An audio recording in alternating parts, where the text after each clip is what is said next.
Welcome! I'm truly grateful to have you here. Please, make yourself comfortable and take your time. This story was crafted with care, dedication, and deep respect for your attention. I hope it brings you joy, reflection, and perhaps even a touch of nostalgia. Once again, thank you for sharing a moment of your day with me. The year is 1347. A biting wind whistles through unseen cracks in the crude wooden walls of your small dwelling. You wake up in the middle of a brutal medieval winter, the kind that freezes the very marrow in your bones. But it's not the cold that yanks you from your restless sleep. No, what truly jolts you awake is the smell. It's a stench so profound, so utterly vile, that it claws at the back of your throat, twisting your stomach into knots. You try to swallow, but your mouth is dry, coated in a bitter film. The air itself feels thick, heavy with decay, as if it's been left to fester. You push yourself up from the straw pallet, the rough wool of your tunic scratching against your skin.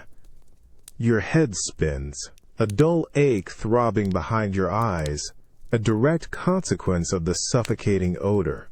You know this smell. You've learned it, unwillingly, intimately, in the past weeks. It's a sickening mix, sweet and cloying, like rotten fruit left too long in the sun.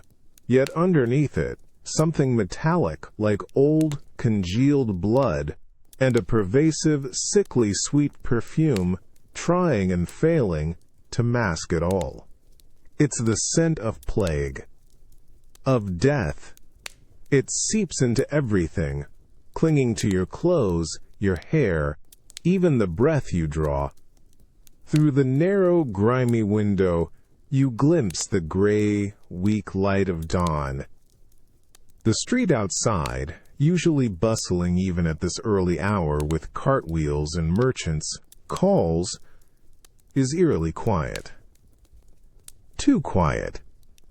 A chill that has nothing to do with the winter air snakes up your spine. You pull your cloak tighter, the coarse fabric offering little comfort against the dread that's starting to bloom in your chest. You stumble towards the heavy wooden door, your hands clammy on the cold latch. Each breath is a conscious effort, a test against the invisible invasion. You want to run, to bury your face in clean snow, but there is no escape. The smell permeates every crack, clings to every thread of fabric, every strand of hair. It is inescapable. You peer out. The few figures you see move like shadows, hunched against the biting wind, their faces hidden by scarves or hoods drawn low. No greetings, no laughter, just the scraping of boots on frozen earth. They keep their distance, wary eyes darting from side to side. A woman, clutching a small, still bundle, rushes past without a glance, her face a mask of terror you understand too well. You see a man dragging a crude wooden cart, his shoulders stooped, the silence of his task heavier than any load. The air is thick not just with the stench but with a palpable fear, a collective holding of breath against an enemy you cannot see but can deeply, terribly smell. You feel a profound sense of helplessness, a tiny boat on a vast, churning sea of disease. This isn't just a sickness. It's a living thing, breathing the same air you do, touching everything you touch. It's a silent predator stalking every home, every alleyway. If this story resonates with you, please like and subscribe. I'm curious. Where in the world are you listening from, and what time is it there? Share in the comments. You stand there, a lone figure in a world engulfed by an invisible enemy, and you wonder, what does it truly mean to survive when death itself has become the air you breathe? You realize that even in the darkest times, the human spirit, fragile as it is, clings to a desperate hope, a refusal to simply fade away. The silence of the early morning doesn't last. A new sound begins to break through the biting wind, faint at first, then growing steadily louder. A low, mournful creak, rhythmic and unyielding, like the protest of overworked wood and metal. It's the sound of wheels turning slowly, heavily, over the cobblestones. You know this sound too, a chilling soundtrack that has become as familiar as the church bells, yet infinitely more dreaded. You pull your cloak tighter, your fingers numb, and press yourself further into the doorway's shadow as the sound approaches. It's a flatbed cart, crude and roughly hewn, lumbering into view. It's not pulled by an ox or a horse, but by a lone figure, shoulders bowed, straining against the heavy wooden harness. This man's face is obscured by a deep hood, his movements slow, deliberate, as if each step costs him immense effort. He doesn't look up, his gaze fixed on the frozen ground before him. The cart itself is piled high. Shapes, indistinct and unsettling, are covered by coarse, stained tarpaulins, cinched haphazardly with ropes. But the thin fabric can't fully hide the truth. Here and there, an exposed foot, gray and still, protrudes from beneath the covering. A stiff hand, pale fingers curled, slips into view as the cart jostles over a rut. You swallow hard, a metallic taste coating your tongue that isn't from the air, but from the raw fear that grips you. The covering shifts with the movement, revealing the unmistakable outline of a small form, perhaps a child, tucked between larger bundles. No one stops the cart. No one dares to approach. Windows that had been dark suddenly darken further as faces, glimpsed only for a fleeting second, withdraw into the shadows, eyes wide with a mixture of terror and sorrow. You see a woman across the street pull her own child, thin and pale, close to her chest, her back to the passing vehicle. A man who had been chopping wood near his cottage drops his axe with a dull thud, standing frozen, watching until the cart has passed. The very air around the cart feels colder, heavier, charged with unspoken grief and the pervasive, sickening smell that still clings to the winter air. The rhythmic creak slowly fades into the distance, leaving behind an even deeper, more profound silence than before. It's not just the quiet of an empty street, but the emptiness left by a procession of the departed, a void where life once buzzed. You feel a strange kind of paralysis, watching the cart disappear around the bend, carrying its forgotten cargo to the mass grave on the outskirts of the town. Your breath hitches. You realize that in this time, death isn't a private sorrow, but a public spectacle, a shared burden that strips away dignity, leaving only raw, exposed humanity in its wake. And you wonder, how much of yourself do you lose with each passing cart, with each forgotten face? You feel the burning heat radiating from her skin even before your hand makes contact. The air in this cramped room is thick and stifling, heavy with the sickly sweet odor of fever and the pungent scent of dried herbs simmering in a pot over the meager fire. The single tallow lamp flickers, casting long, dancing shadows that make the rough-hewn walls seem to writhe. Every ragged breath, every guttural moan from the cot beside you echoes with a chilling intimacy in the suffocating quiet. Eve. Her name tastes like ash in your mouth. She thrashes weakly against the coarse blankets, a feverish delirium clouding her usually bright, intelligent eyes. You try to soothe her, to wipe the cold sweat from her brow with a damp, cool cloth, but her skin is a furnace, instantly warming the fabric. Her moans are not words, just raw sounds pulled from deep within her chest, a symphony of suffering that tears at your own spirit. You see the dark, swollen lumps, the buboes, beneath her arm and in her groin. They are angry, purplish badges of the disease that has so cruelly gripped her, pulsing with an unbearable agony you can only imagine.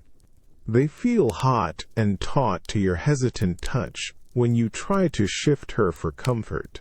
You sit by her side, a silent, desperate vigil against an invisible enemy that holds her captive.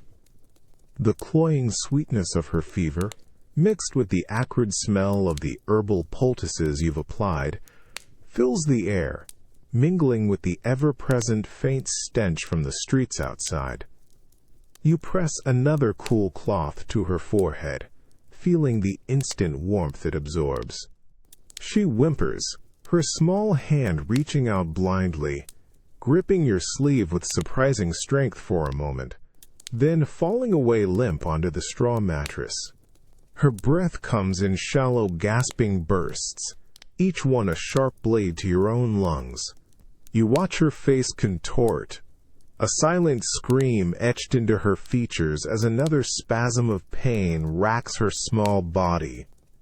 Her lips are cracked, her tongue dry and coated. You offer a spoon of water, but she turns her head away, unable to swallow. Despair begins to curl its icy fingers around your heart, a cold counterpoint to the raging heat of her fever. You feel the deep ache in your own muscles from days of sleepless watching, the gnawing hunger you barely notice. The exhaustion is profound, yet you dare not close your eyes. You cannot. The carts outside, laden with their forgotten dead, feel like a distant communal horror now. This, here, in this suffocating room, is your horror, intimate and relentless. The entire world shrinks to the shallow rise and fall of Eve's chest, to the fragile flicker of her life against the encroaching darkness. And in that moment you realize that true terror isn't just the fear of death, but the excruciating helplessness of watching someone you care for slip away, one agonizing breath at a time. The knowledge that despite all your efforts you are utterly powerless. You feel the bitter cold seep into your bones as you leave Eve's side. The decision, born of utter desperation, solidifies in your mind. A terrible certainty. The flickering lamp in her room seems a distant memory as you step into the moonless night. The only light. The faint, diffused glow from other, distant homes, each one a silent tomb. The air bites at your exposed skin, a stark contrast to the feverish heat you just left. You pull the rough wool of your cloak tighter, not against the cold, but against the immense weight of what you are about to do. Your boots crunch on the frozen earth, the sound unnaturally loud in the hushed, plague-haunted village. You move through narrow alleyways, shadows clinging to you like grasping hands, guiding you to the edges of the settlement. The familiar stench of decay still hangs heavy, but now it mixes with the sharp, clean bite of the raw winter air, a perverse freshness. You pass abandoned carts, their wheels caked with frozen mud, symbols of lives abruptly ended, forgotten. You reach the old well, its stone rim slick with frost, its depths rumored to touch the underworld. You carry a small, carefully wrapped bundle, its contents heavy in your grasp. This isn't for an offering of coin or prayer. It's an ancient, forgotten ritual, whispered only in hushed tones, reserved for when all other hope is extinguished. A life for a life, they say. Not always a human one, but a vital one. A sacrifice to appease whatever dark forces demand such a terrible exchange. You unwrap the bundle. A tiny bleeding sound, raw and fragile, escapes the small furry body. Its warmth, momentary and innocent, feels shockingly alive in your cold hands. Your heart clenches, a sharp, physical pain. This isn't easy. Nothing about this plague is easy.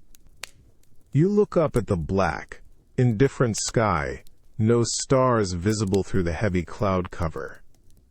There's no divine light here, only the stark reality of your choice. With trembling hands, you perform the grim task. The blade, dull and well-worn, feels clumsy in your grip. A swift, terrible motion. The small life, so innocent, so trusting, stills instantly. A gush of warmth against your fingers, sticky and coppery smelling, mixes with the cold, damp earth. The scent is primal, ancient, powerful. You feel a strange tremor run through you, a mix of revulsion and grim satisfaction. You've crossed a line. You've made a terrible bargain.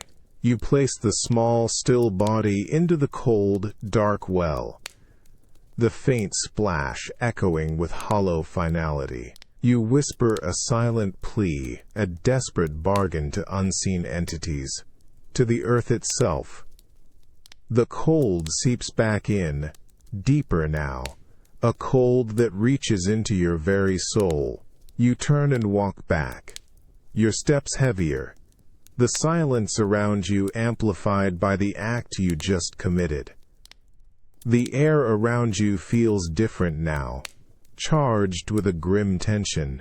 You have offered what was precious, what was innocent, in the desperate hope that it might appease the hungry darkness. You walk towards the returning glimpse of light from Eve's window, a flicker of fragile hope against an immense, crushing weight of uncertainty. You have traded a life, but you don't know if it will be enough. You don't know if you've done something truly horrific, or simply done what needed to be done for a chance, however slim, at survival. The cold well, now a grave, holds your grim secret, and a piece of your soul. The air outside has a fresh, sharp bite to it this morning, but it can't quite erase the memory of the stifling heat and the scent of fever from your mind. You press a cold, damp cloth to your forehead, trying to soothe the dull ache behind your eyes, the aftermath of another restless night. You step out of the doorway, your vision still blurred from lack of sleep, and immediately your ears prick up. A sound, faint at first, then growing more distinct, cuts through the usual morning quiet. It's the distant, mournful clang of a bell, not the rhythmic, comforting peal of the church bell calling to prayer, but a single, uneven toll, repeated at irregular intervals. It's a sound that makes the hairs on your arms stand on end, a cold tremor running down your spine that has nothing to do with the crisp morning air. This is the bell of the Darulais, unclean, the one reserved for those afflicted by the Black Death, signaling their presence, warning others to keep their distance. You look down the street, your gaze sweeping past the closed doors and shuttered windows. The usual early morning hustle is completely absent. No baker's boy hurrying with fresh bread, no farmers leading their livestock, just an unsettling emptiness. Then you see him, a figure emerging from a narrow lane, hunched and shuffling, moving with a desperate slowness. He carries a small brass bell in his hand, ringing it weakly, almost apologetically, with each painful step. The sound is high-pitched, almost tinny, and yet it resonates with an immense, unspoken sorrow. His clothes are ragged, and his face, even from this distance, seems drawn and gray, his eyes wide and vacant. You can't discern any buboes from here, but the way he moves, the slow, agonizing lift of his foot, the slight stagger, tells you enough. He is one of the afflicted, cast out, forced to announce his own impending doom to anyone who might unwittingly come too close. The very air around him seems to shimmer with fear, a visible distortion that pushes others away. You watch as a woman, glimpsed briefly through a window, recoils, pulling her child back from the pain, her face contorted in a silent scream. A cart driver, approaching from the opposite direction, frantically tugs his horse's reins, making a wide, desperate arc to avoid the man. No one offers comfort. No one offers aid. Just the desperate, panicked avoidance, the primal fear of contagion. The man continues his slow, agonizing progress, the uneven clang of his bell marking his passage like a funeral dirge for the living. The sound echoes off the silent buildings, a chilling reminder of the plague's pervasive grip. You feel a tightness in your chest, a suffocating sense of empathy mixed with your own deep-seated terror. It's a horrible, public condemnation, a forced isolation that strips a person of their final shred of dignity. You realize that this bell isn't just a warning, it's a lament. It's the sound of a community tearing itself apart in the face of an invisible threat, of humanity retreating into individual fear. You stand there, listening to the fading, mournful clang, and you understand that the deepest horror of this plague isn't just the death it brings, but the way it isolates the dying, making outcasts of those who need comfort most. It forces them to become ghosts before they've even drawn their last breath. You step out into the pale, watery sunlight, a deceptive warmth after the bitter cold of the night. Your stomach growls, a hollow echo in the quiet morning, reminding you of the meager stores in your home. Provisions are scarce, and the market, usually a riot of sound and smell, has become a place of hushed apprehension. You pull your hood low, trying to melt into the drab backdrop of the street, but you know it's futile. As you approach the marketplace, the sounds are muted. Fewer voices, no boisterous haggling. The air, though crisp, feels thick with an unspoken dread. You spot a baker's stall, a rare sight these days, and make your way towards it. The aroma of stale bread is a comfort, a whisper of normalcy in a world turned upside down. You reach for a loaf, your fingers brushing against the rough, cooling crust. Suddenly, the baker, a burly man you've known for years, pulls his hand back as if burned. His eyes, usually crinkled in a perpetual smile, are wide with a frantic, animal fear. He doesn't speak, but his gaze darts from your hand to your face, then quickly away, sweeping across the empty space around you. You feel it then. An invisible wall. A palpable coldness that has nothing to do with the morning air. A woman, clutching a small child, quickly veers off her path, making a wide, exaggerated arc around you. Her eyes don't meet yours. They simply slide past, as if you're not truly there, or rather, as if looking at you might transmit some unseen taint. A man carrying a basket of vegetables suddenly decides to examine a stall on the far side of the square, turning his back to you. No one shouts. No one points a finger. It's far more chilling than that. It's the silence. The quick, nervous glances that avoid contact. The subtle shifts in body language, creating a wider berth. a protective circle of fear around their own fragile existence. You are a pariah, not because of what you've done, but because of what you might unknowingly carry. Or perhaps, simply because you still draw breath in a world consumed by death. You stand there, a loaf of bread still in your hand, feeling the weight of unseen eyes, the chill of unspoken judgment. You are among the living, surrounded by them, yet you are utterly alone. The baker clears his throat, finally, a strained, thin sound. He gestures with his head towards a pile of coins on his table, urging you to place your payment there, rather than exchanging it directly with him. The message is clear, unmistakable. You leave the market without another word, the loaf feeling heavy and cold in your grasp. The sounds of your own footsteps on the cobblestones are the loudest thing you hear. You are a ghost, moving through a world that pretends not to see you, that fears your very presence. The world has not only lost its living, but it has begun to erase those who still walk, turning them into phantom threats, figures to be avoided, until they too, inevitably, join the true ghosts. This isolation, this silent shunning, feels like a wound deeper than any physical pain, a slow, agonizing erasure of your very being. You feel the damp, cold sweat prickling your skin, not from exertion, but from a gnawing fear that settles deep in your gut. The air in the crude blacksmith's forge is thick with the acrid smell of coal smoke and burnt metal, a smell usually comforting, a sign of honest labor.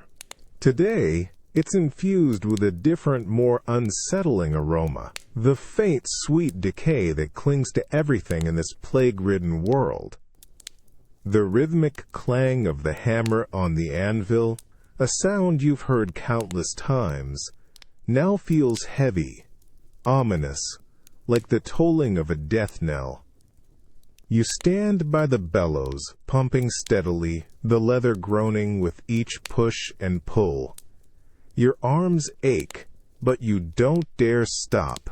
The blacksmith, a hulking man named Gareth, his face grimed with soot, glances at you with eyes that hold a haunted, weary look. He doesn't speak, merely grunts, focusing intently on the iron bar he grips with tongs, holding it steady in the heart of the roaring furnace. The heat is intense, a wave of shimmering energy that washes over your face, making your eyes water. The iron glows, a brilliant, angry orange red, almost white-hot in its core. It pulses with stored heat, radiating power. This isn't for a horseshoe, or a plowshare, or any of the tools you usually help forge. Today the work is darker. Driven by desperation, Gareth pulls the bar from the fire, the metal hissing and spitting sparks, illuminating his soot-streaked face in a demonic glow.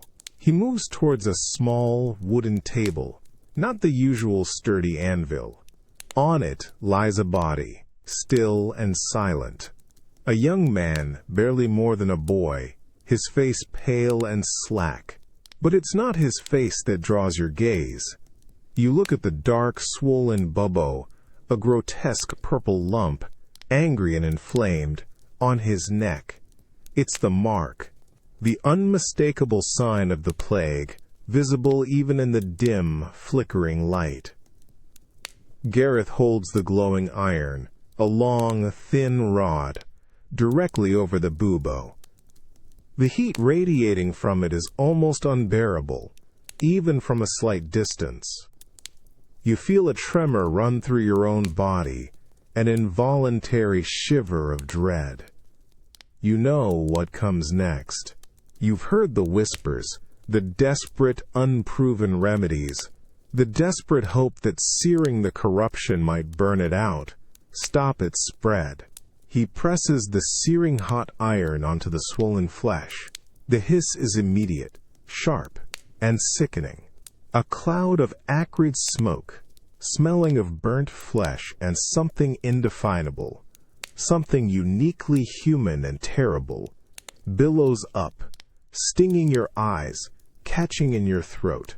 You recoil, a gag rising in your throat, but you force yourself to stay, to watch.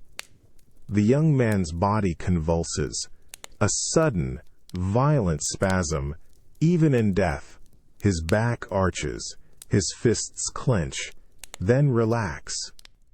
The faint, sweet smell of decay is now overlaid with the sharp, awful stench of burning flesh, a smell that will forever be seared into your memory. Gareth pulls the iron away, its tip now blackened and crusted. The bubo is charred, an ugly, burnt crater on the boy's neck. A gruesome, desperate attempt at healing. He looks at you then, his eyes hollow, defeated. No words are exchanged. None are needed. The act itself speaks volumes. You realize that in these times, the line between healing and torture, between life and death, is blurred beyond recognition. You are witnessing a raw, desperate battle against an invisible enemy, a fight where the methods are as terrifying as the disease itself. You stand there, the smell of burnt flesh clinging to your clothes, and you wonder, what unspeakable acts are we driven to commit when faced with absolute, consuming despair? How much humanity can you sacrifice in the desperate hope of salvation? You feel the rough, cold stone of the church floor pressing into your knees, a dull ache beginning to spread. The air inside is heavy, thick with the stale scent of ancient incense, a fragrance that usually brings a sense of peace, but now feels tainted, almost suffocating. It mingles subtly with the ever-present faint odor you've come to dread, the sweet, sick hint of decay that seems to cling to every corner of the village, even here within these hallowed walls. The silence is profound, broken only by the low, weary drone of the priest's voice from the altar. His words are not those of comfort or reassurance. No, his sermon is a litany of sin, of divine retribution, of God's terrible silent judgment visited upon a wicked world. You hear the rustle of a few cloaks, the occasional sniffle of suppressed weeping, but mostly just the heavy silence of a congregation gripped by fear, not faith. You lift your head slightly, your gaze sweeping across the sparse pews. Faces are gaunt, etched with a common mask of terror and grief. Eyes are downcast, not in humble piety, but in a desperate avoidance of one another, of their own reflection in this shared catastrophe. No one dares to meet another's gaze. The flickering candlelight from the altar casts long, dancing shadows that make the carved wooden figures seem to writhe in agony, their suffering a mirror of the world outside. The stained glass windows, usually vibrant tapestries of biblical stories, now appear dim, almost colorless in the weak winter light, their glorious hues muted, as if the light of hope itself has been extinguished. You look at the crucifix, at the figure of Christ on the cross, his head bowed in suffering. Today it feels less like a symbol of sacrifice and more like a stark depiction of abandonment, a silent cry echoing the unanswered prayers of a dying populace. You try to pray, to find some solace in the familiar words, but they feel hollow, empty. They catch in your throat, meaningless against the backdrop of the carts creaking outside, the cries of the afflicted, the silence of the abandoned. The weight of unanswered questions presses down on you, heavier than any stone. Where is the mercy? Where is the divine intervention? Only silence. The priest finishes his sermon, his voice trailing off into the stillness. No uplifting benediction follows. No heartfelt communal response. Just the quiet shuffling of a few feet. The slow, reluctant rise of bodies stiff from cold and fear. People begin to file out, their shoulders hunched, their steps slow, not with reverence, but with a palpable resignation. They avoid touching, avoid speaking, each person a solitary island in a sea of shared despair.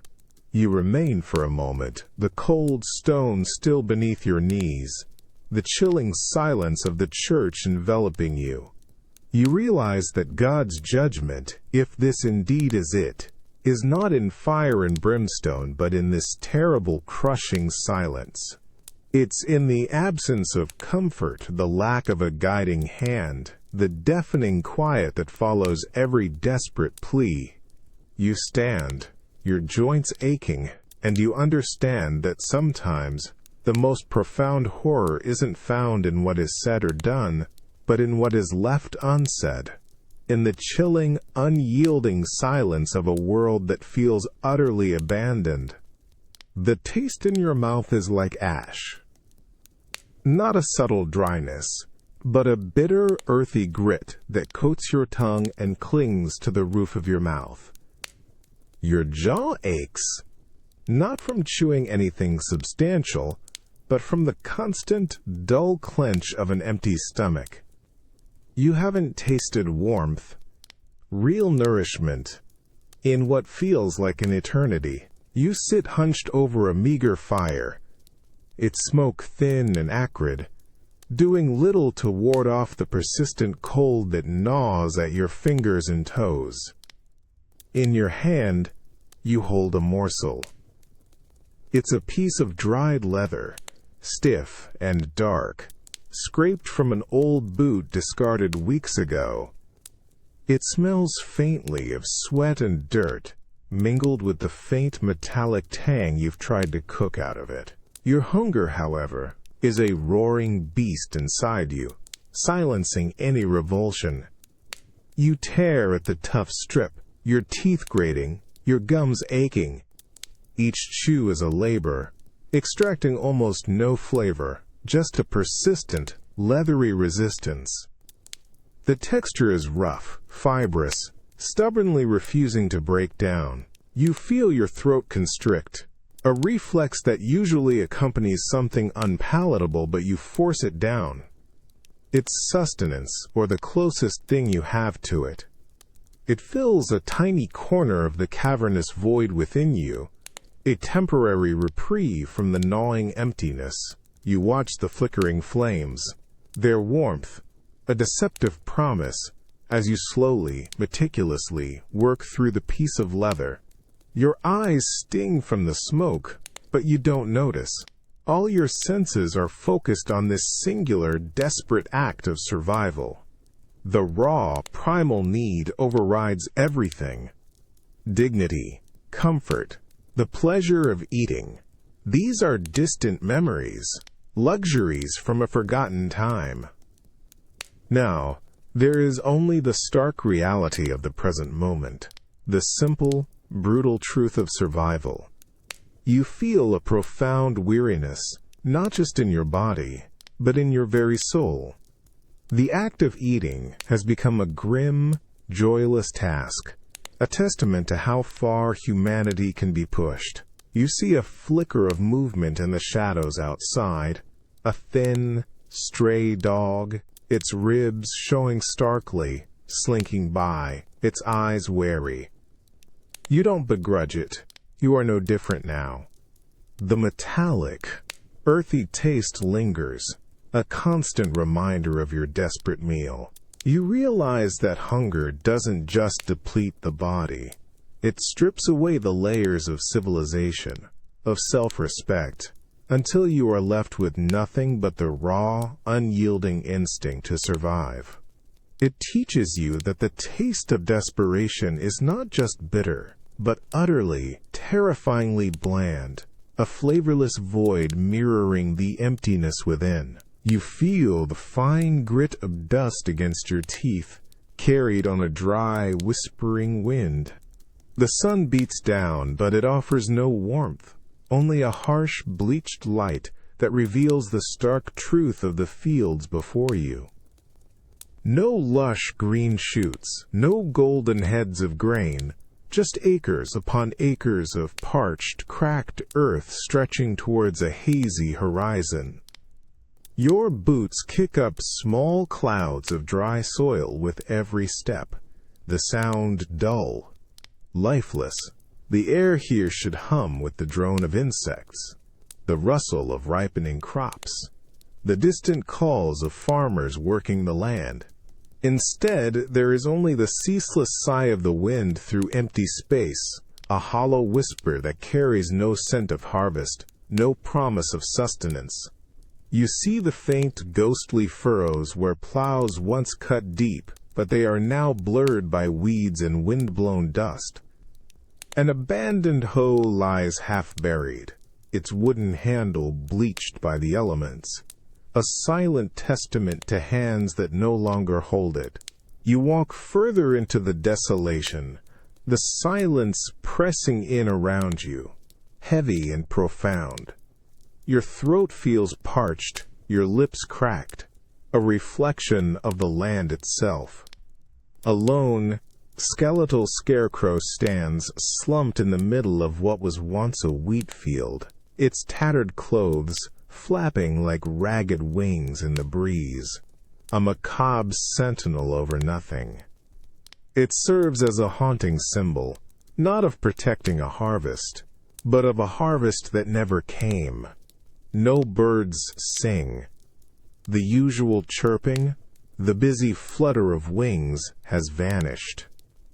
The only movement is the ceaseless dance of dust devils, swirling across the barren expanse, transient ghosts of the soil. You notice the brittle stalks of neglected crops, choked by invasive weeds, their heads drooping, never allowed to swell with the promise of food. They stand like tiny, dried skeletons, brittle and hollow.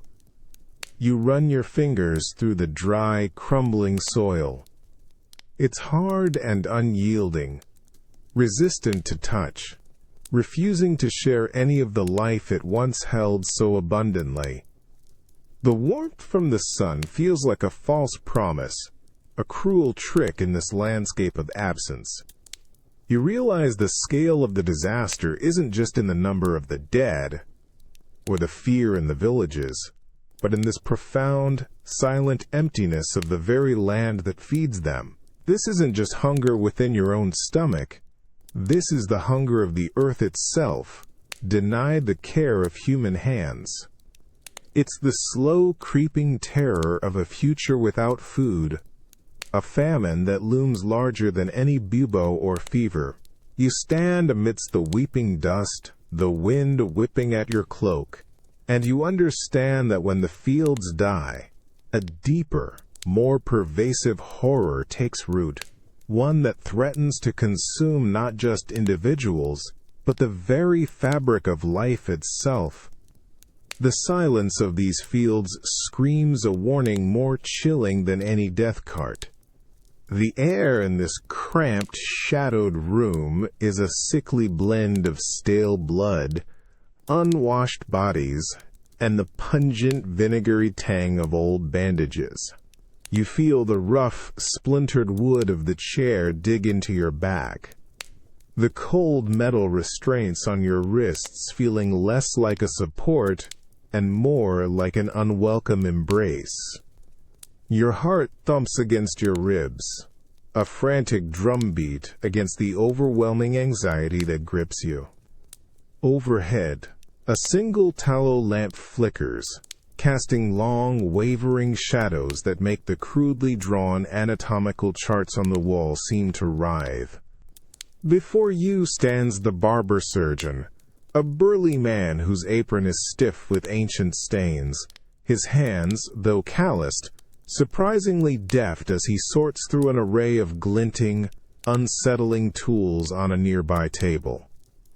A basin filled with murky water sits beside a pile of linen scraps, some already soiled. The clink of metal against metal, sharp and precise, echoes in the silence. He doesn't speak, merely glances at you with eyes that are weary, accustomed to suffering, devoid of judgment or comfort. Just a job to be done. He selects a small, wicked-looking blade, its edge honed to a terrifying sheen. You feel a cold, creeping dread spread through your limbs. This isn't the swift, clean cut of a barber's razor for a shave. This is different. He approaches, his shadow falling over you, momentarily plunging you into deeper gloom. You try to swallow, but your mouth is bone dry, a sudden, metallic taste blooming on your tongue. He grasps your forearm, his grip firm and impersonal. His fingers are surprisingly gentle as he ties a tourniquet above your elbow, the rough cord biting into your flesh, making the veins in your arm swell and pulse under the skin. You can feel your pulse hammering against his thumb. He picks a vein, an almost clinical detachment in his gaze. Then comes the cut. It's swift, surprisingly shallow, yet incredibly sharp. You feel a sudden stinging pain, a searing line across your skin. A warm, thick bead of blood immediately wells up, dark and glistening, quickly followed by a steady, pulsing stream. The smell of fresh blood, metallic and earthy, fills your nostrils, mingling with the other odors in the room. He guides the flow into a small wooden bowl held beneath your arm. You watch the dark red liquid fill the bowl, slowly, inexorably. Each drop feels like a piece of your very life force draining away. Your vision starts to gray at the edges, a sudden lightness in your head. The room seems to tilt slightly.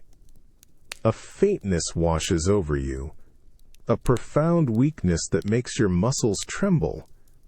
You want to look away, but your gaze is fixed on the crimson tide, fascinated and horrified by this controlled bleeding, this ancient, desperate attempt to purge the bad humors from your body.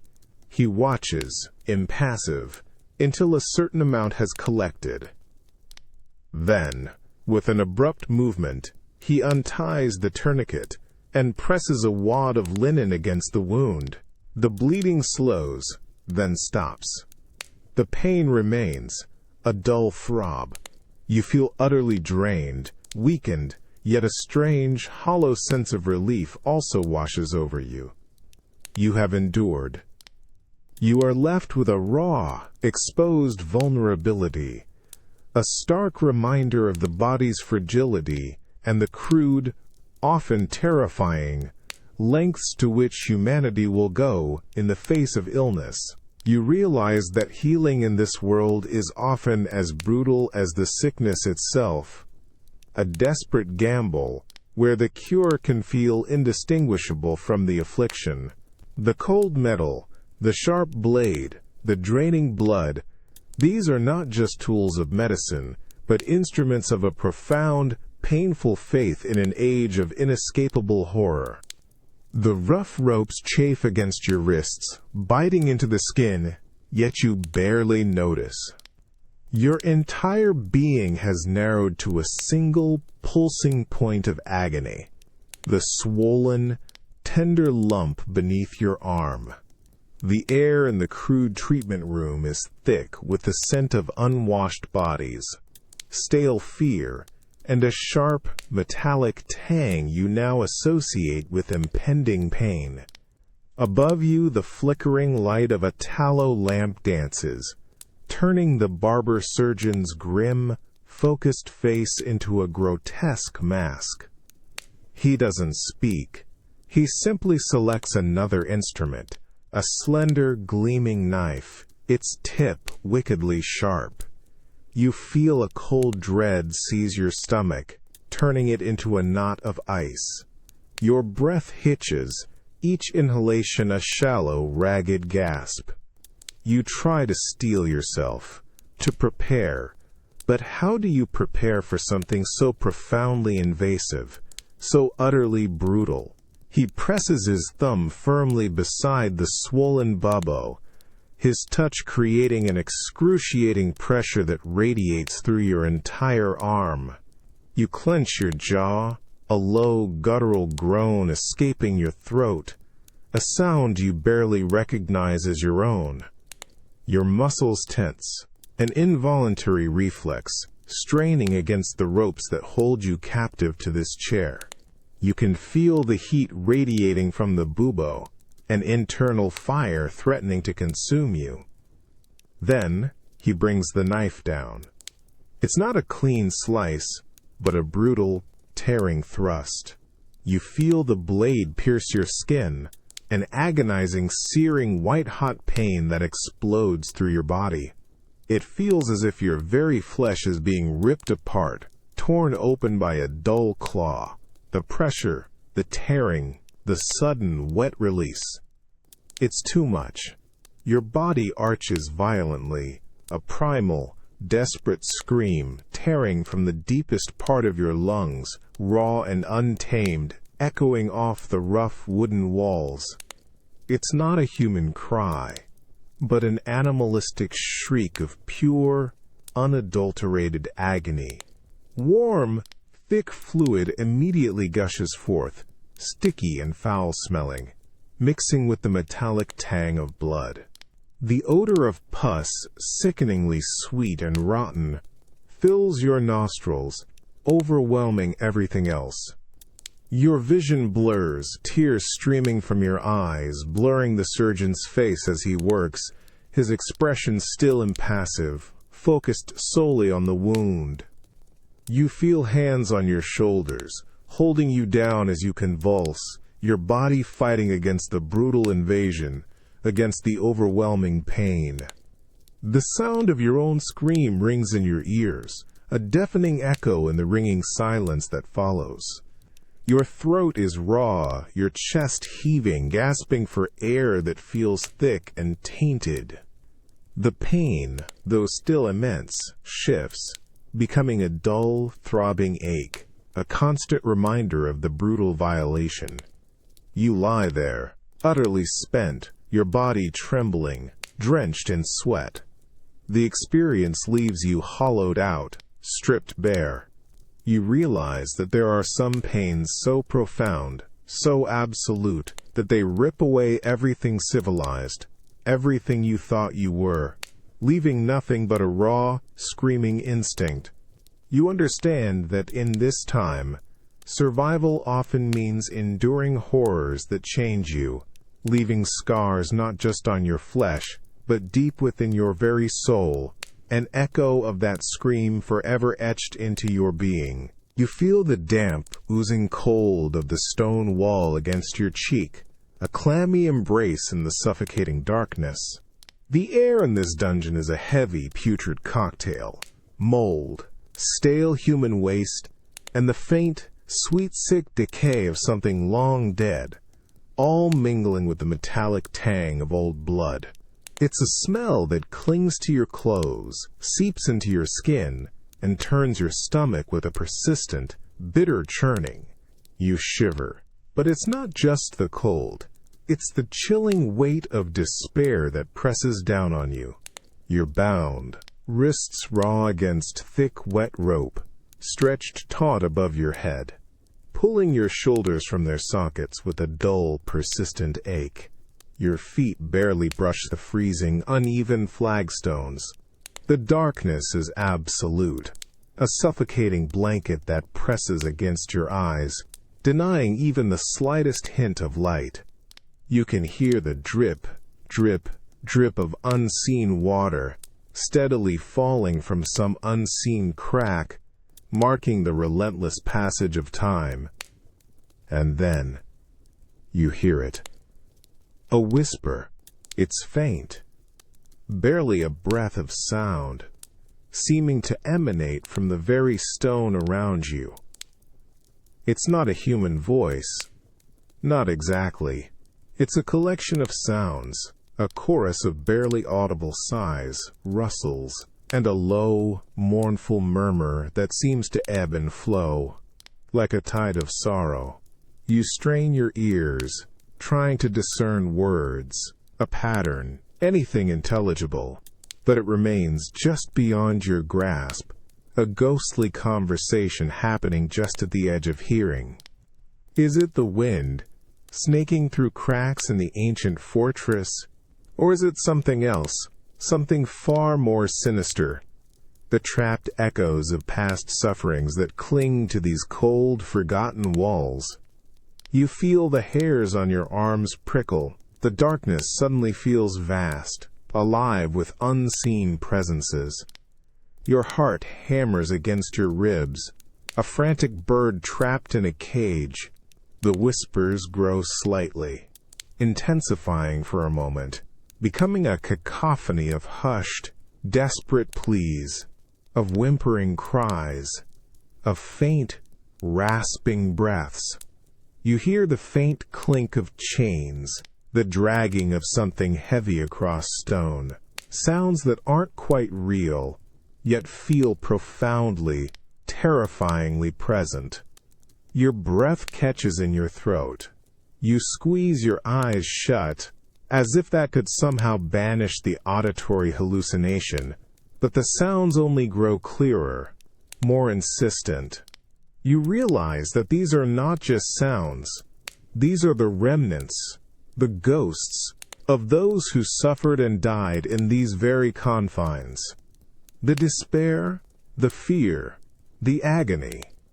It has seeped into the very fabric of this place, an eternal resonance. You are not alone, but you are not with the living. You are surrounded by the forgotten faces of darkness, their suffering now a spectral chorus. You hang there, suspended between conscious terror and the encroaching madness. The whispers weaving a chilling tapestry around you. You understand that some places don't just hold history, they hold the very essence of human pain, echoes that refuse to fade. And you wonder, will your own silent cries one day join this mournful chorus, a new whisper in the dungeon, lost forever to the suffocating darkness? The cold, the smell, the chains, these are physical torments, but the whispers, those are the true horror, gnawing at your sanity, making you a part of this ancient, terrible agony. The persistent chill of the dungeon deepens, a cold that sinks into your very bones, making your muscles clench. The putrid stench of damp stone and human despair now carries a new, unsettling current.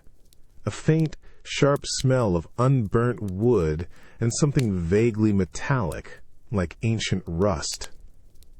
You are still bound, your arms aching from the strain, but the whispers from the walls seem to shift, to coalesce, no longer just a general lament but a growing chorus of murmurs, imbued with a distinct, chilling tone. Suddenly, a harsh grating sound cuts through the dungeon's gloom. Heavy iron scraping on stone, the undeniable protest of a massive door being forced open. It's followed by the distinctive clink of metal, not chains, but the heavy, deliberate tread of armored boots on the flagstones. A harsh, sputtering torchlight blooms into the absolute darkness, painting grotesque, dancing shadows across the rough-hewn walls. Your eyes, accustomed to the black, sting and water at the sudden, unwelcome intrusion. Figures emerge from the blinding glare, their forms indistinct, hooded, cloaked in robes that absorb the meager light. They move with a quiet, purposeful authority, their steps echoing with a grim finality.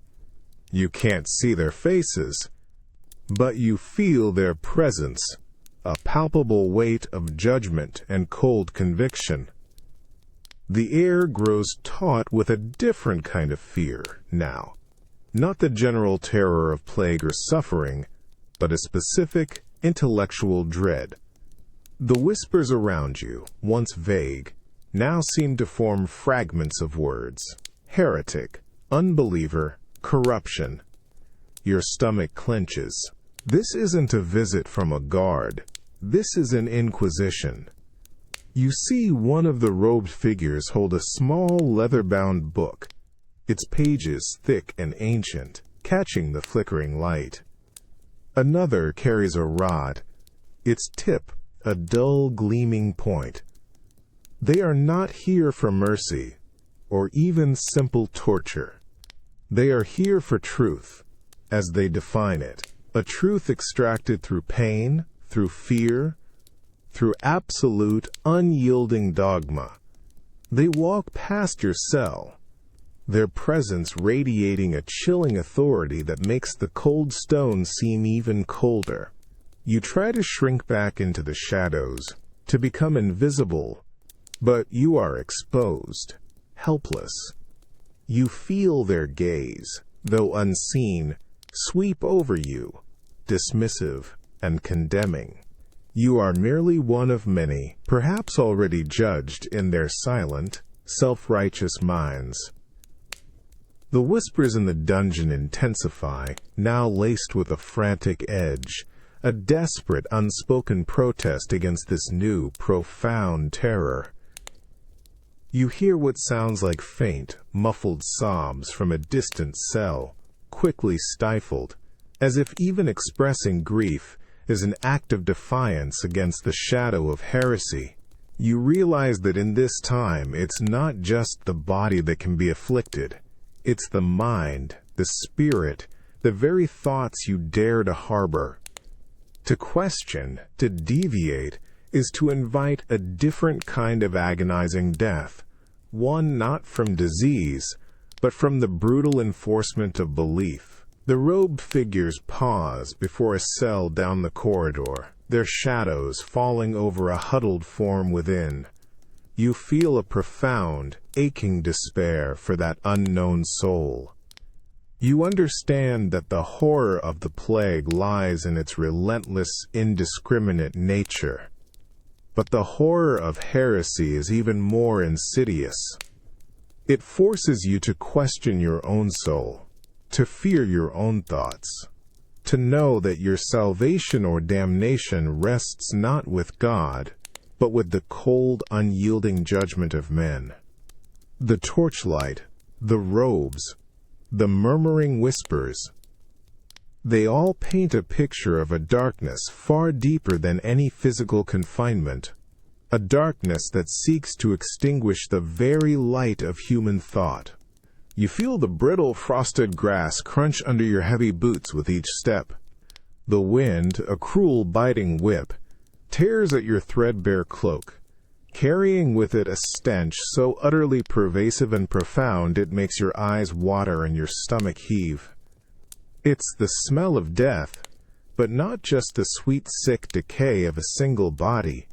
This is the overwhelming, collective odor of hundreds, perhaps thousands of abandoned souls.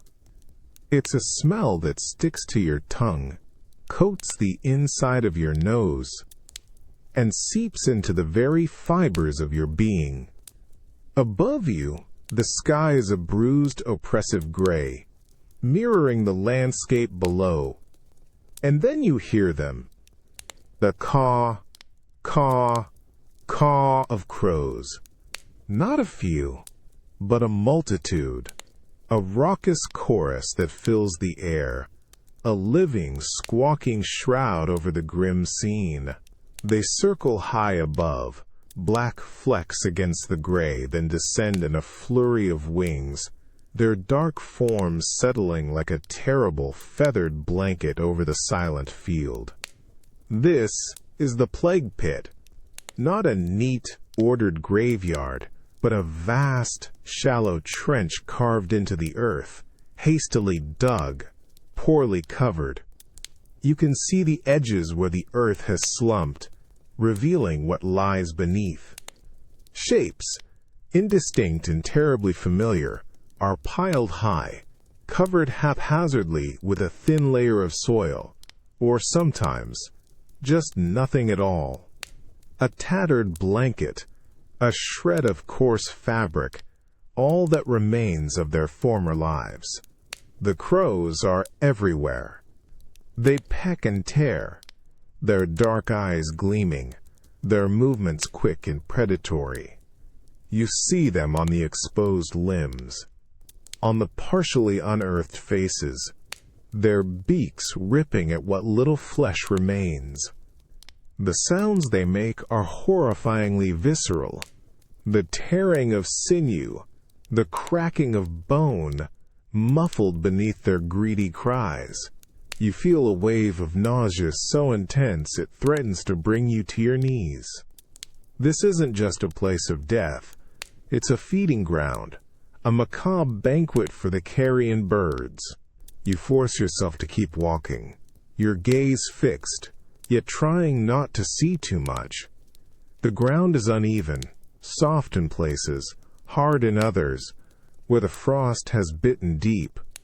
You step carefully, not wanting to disturb the thin, fragile layer of earth that separates you from the horrors beneath. Each crunch of frost, each caw of a crow, feels like a violation, a desecration of what should be sacred ground. You see a discarded wooden cross, half buried in the mud, its inscription worn away by rain and neglect. It's a futile gesture, a single, lonely attempt at remembrance against the overwhelming anonymity of this mass grave. The sheer scale of it is what truly strikes you. Not just death, but eradication, an entire population swept away, reduced to anonymous bundles for the earth and the birds. You stand at the edge of this field of crows, the stench, the sounds, the sights, all assaulting your senses. You realize that this is not merely an ending, but a terrible transformation, a complete erasure. The dead here are not at rest. They are absorbed into the very landscape, their stories silenced, their faces forgotten, their humanity stripped away. And you wonder, what kind of world emerges from such a profound collective act of forgetting?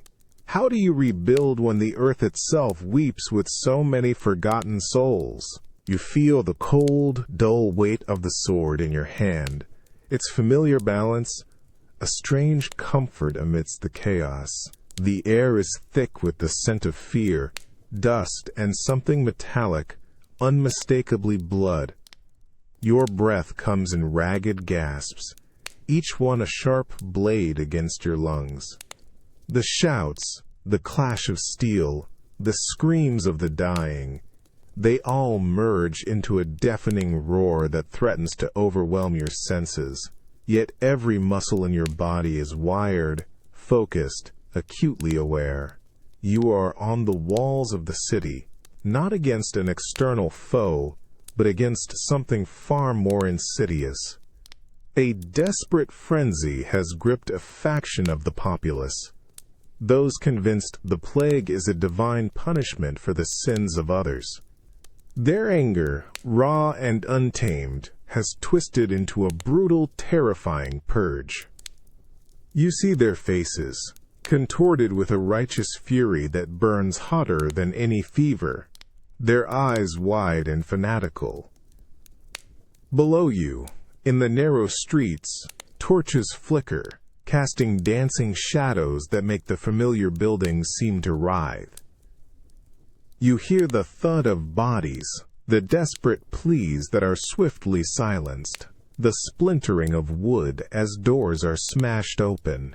The sounds are horrifyingly close, echoing the chaos that has engulfed the city since the sickness took hold. A figure lunges at you, a man whose face is streaked with tears and dirt, his eyes hollow with a grief that has curdled into madness. He wields a crude club, not meant for combat, but for a brutal, desperate rage. You parry his clumsy blow, the impact jarring your arm, and instinctively you move. The heavy steel of your sword sings as it slices through the air, finding its mark with a sickening thud. He collapses, not with a cry, but a ragged gasp, a silent, sudden end. There's no triumph, no sense of victory, only a grim, profound exhaustion. You pull your sword free, the blade slick and heavy.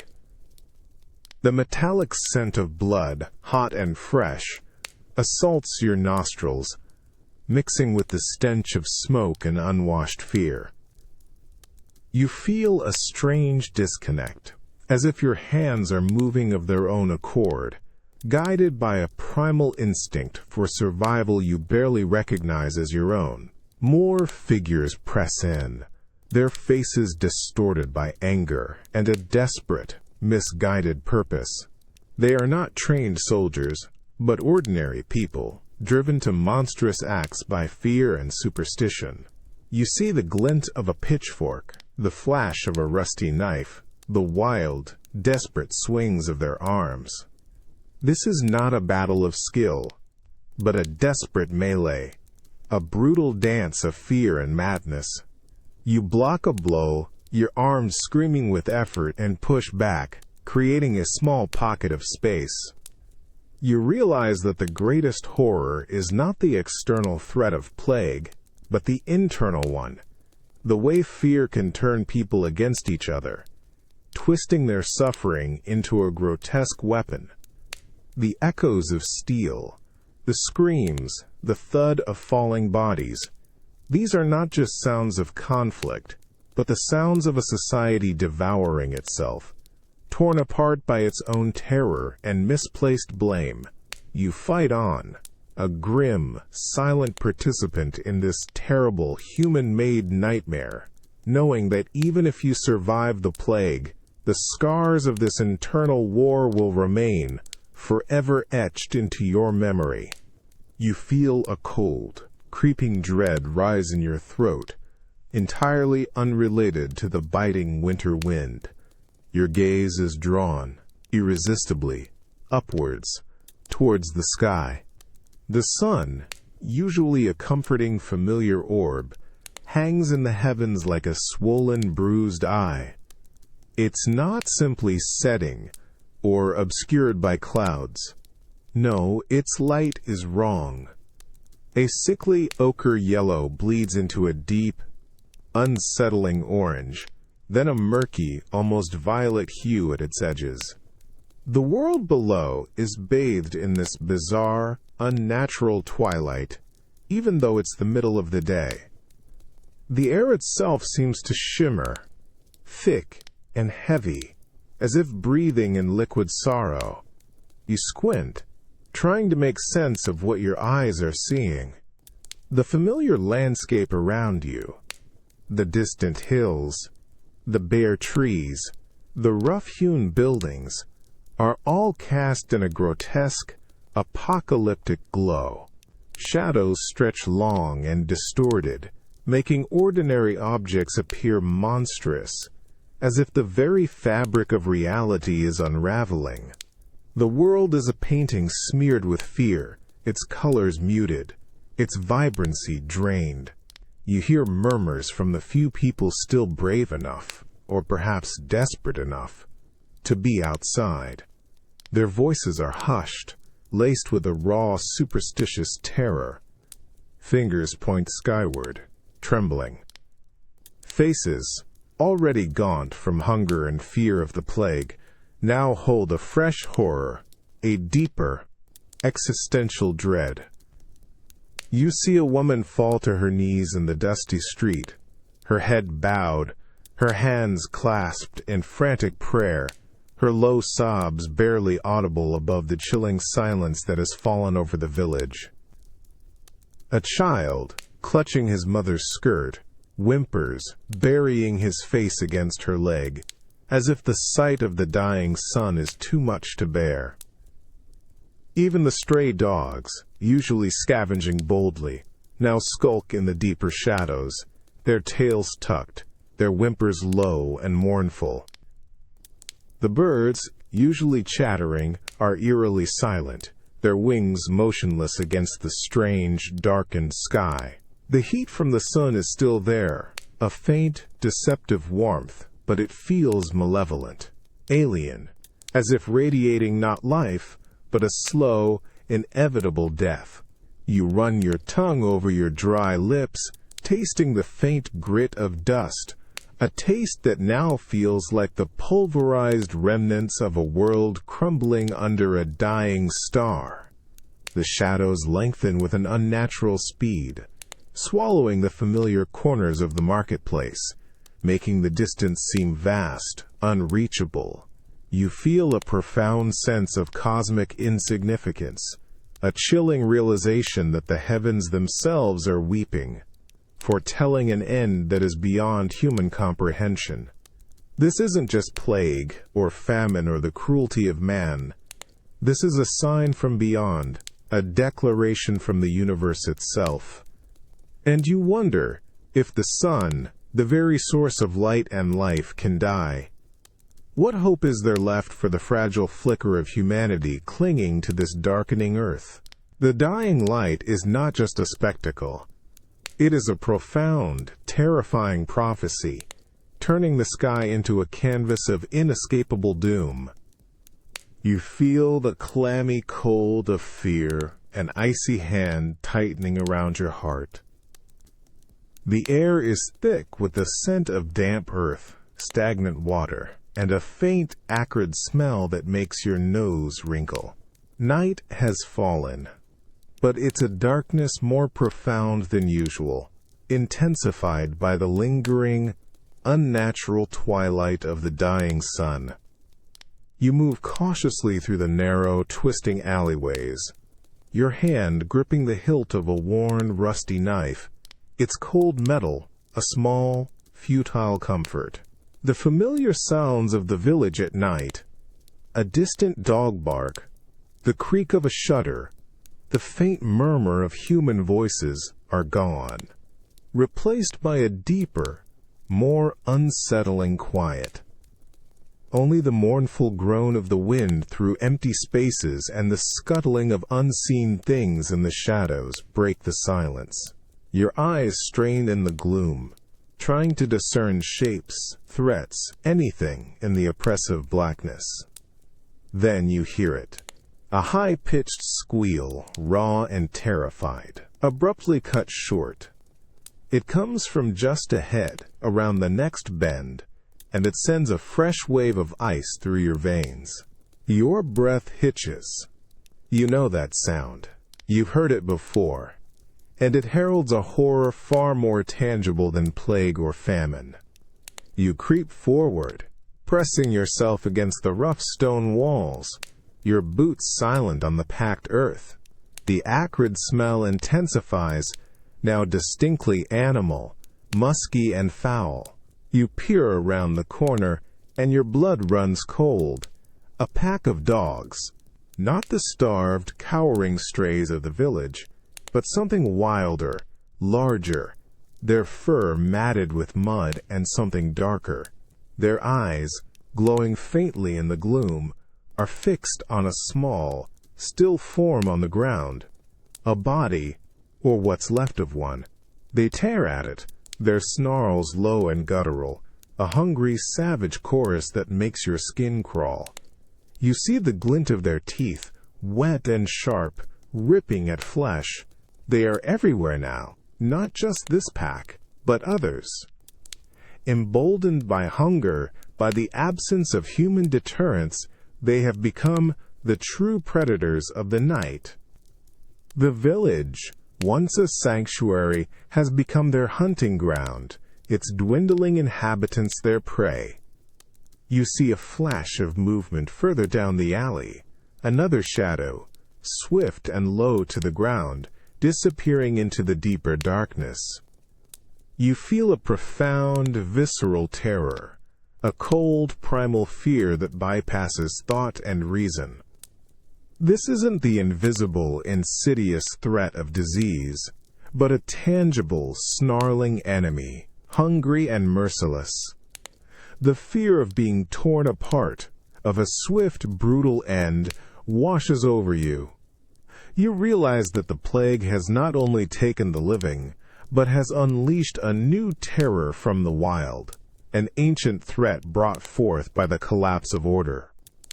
You retreat, slowly, carefully, each step a conscious effort to make no sound.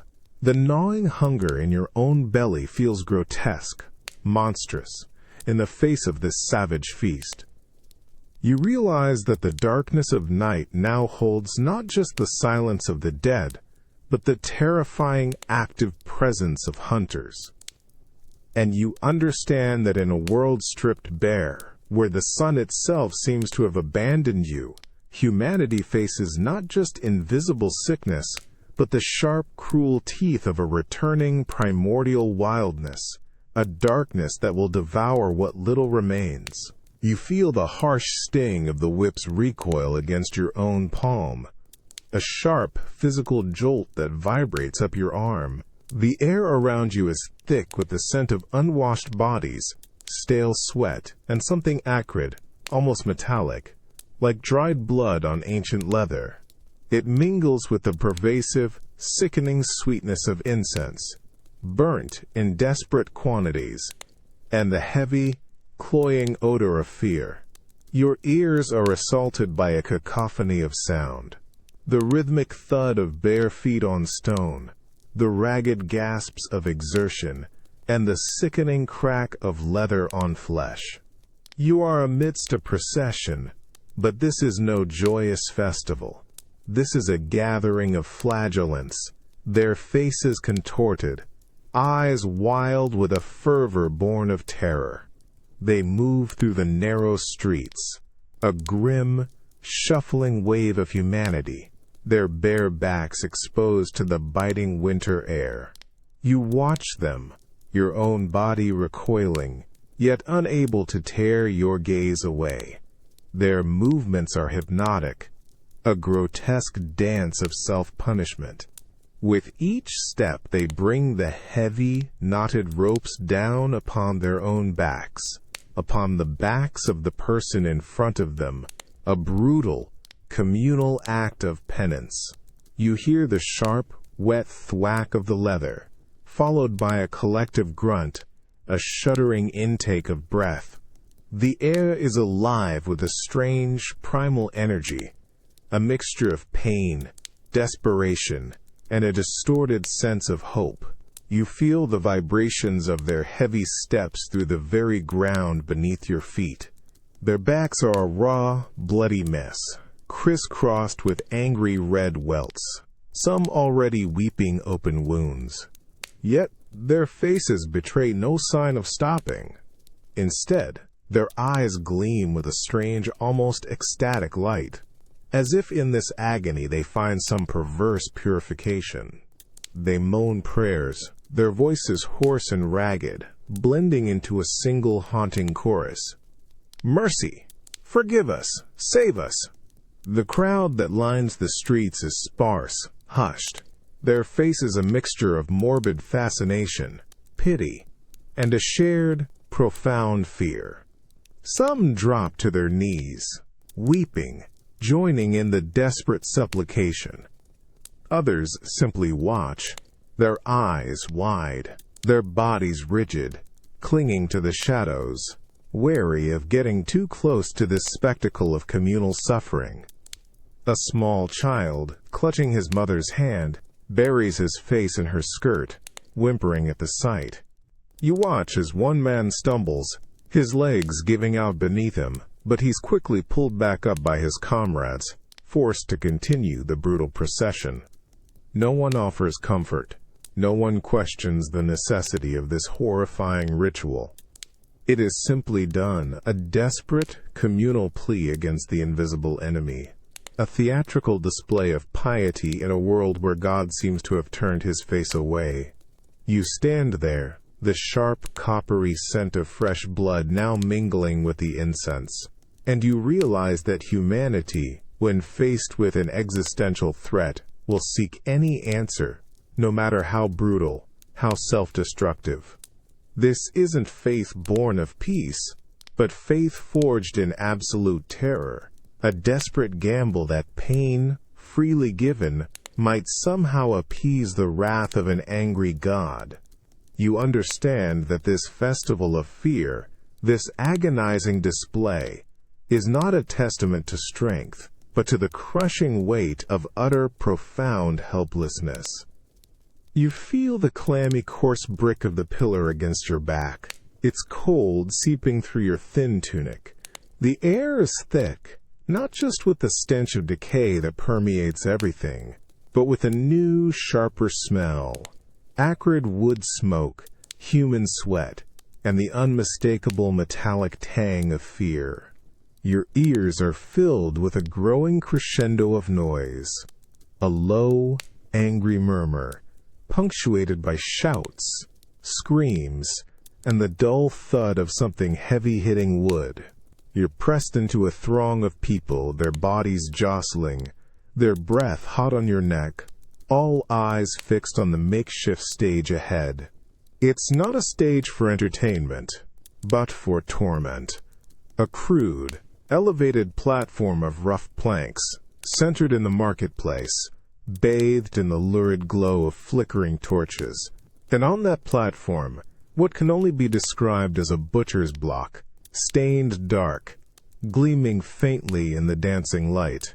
You see the glint of steel beside it, an axe, its edge wickedly sharp, catching the firelight. A figure stands on the block, bound and gagged, struggling weakly against his ropes. His clothes are torn, his face bruised and swollen, his eyes wide with a terror that cuts deeper than any physical wound.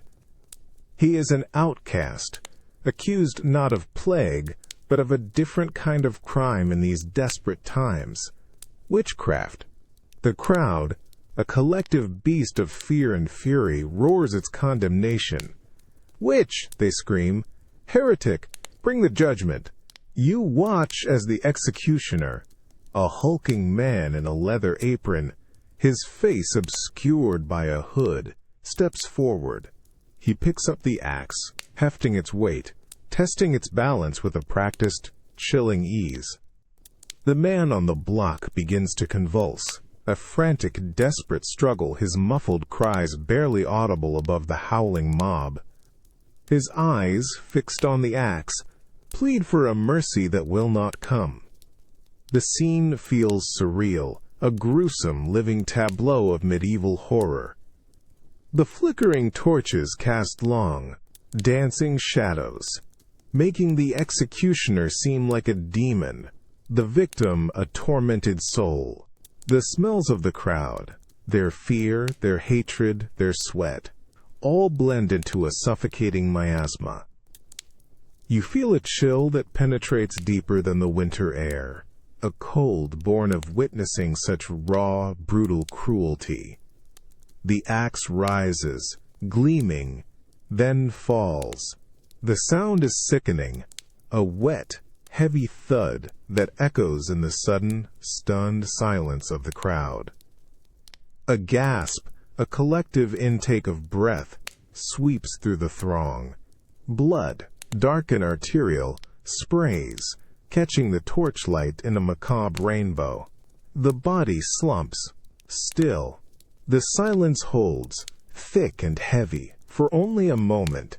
Then it shatters into a roar of triumph, a barbaric cheer that scrapes at your very soul. You turn away, pushing through the jostling bodies, the taste of bile rising in your throat. The heat of the torches, the smell of blood, the roar of the crowd.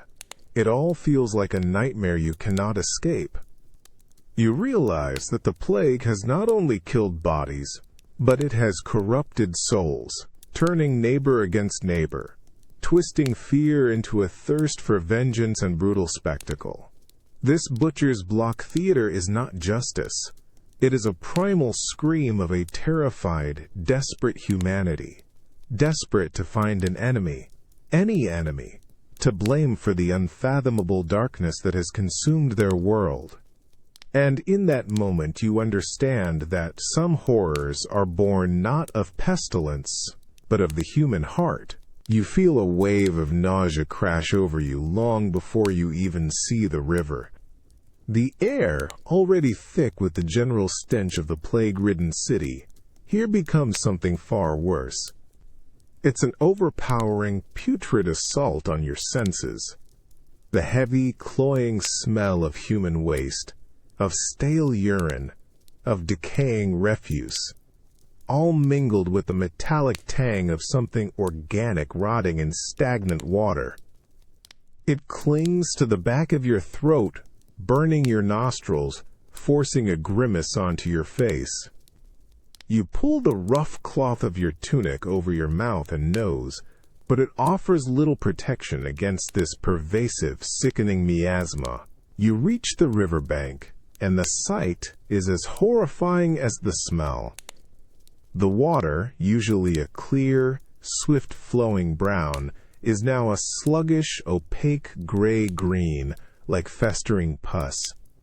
It doesn't flow with the familiar murmur of a living current, but rather sloshes with a thick, disturbing viscosity, as if struggling against its own immense burden. Foaming scum clings to the banks, a greasy, iridescent film shimmering on the surface, catching the weak, watery sunlight. And then you see what floats, not logs or fallen leaves, but a grotesque parade of human refuse. Discarded scraps of cloth, stained and torn, float alongside wooden bowls and broken tools. Bloated, unrecognizable shapes bob just beneath the surface, revealing only hints of their former forms. You flinch, a gasp catching in your throat, as a small wooden doll, its painted face eerily serene, drifts by, carried slowly downstream.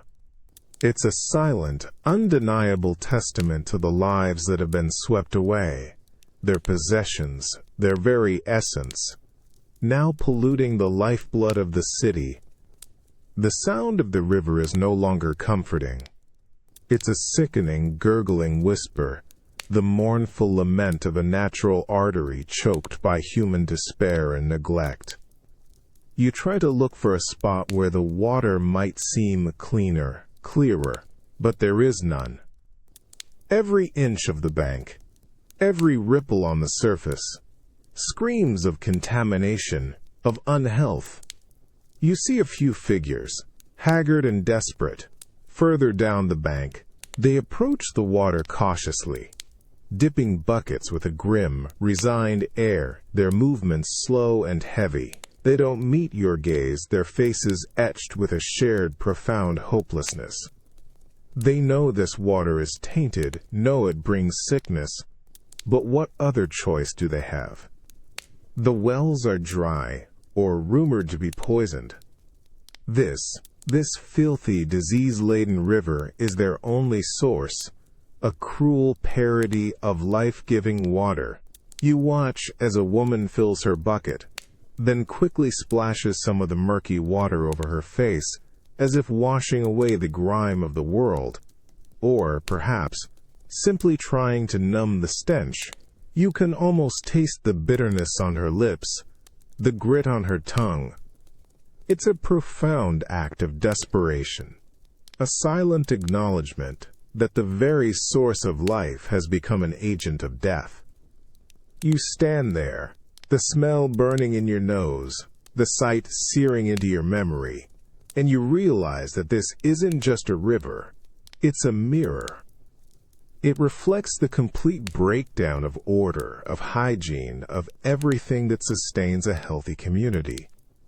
The horrors of the plague aren't just in the sick and the dying, but in the slow, agonizing poisoning of the very environment, turning basic necessities into instruments of suffering.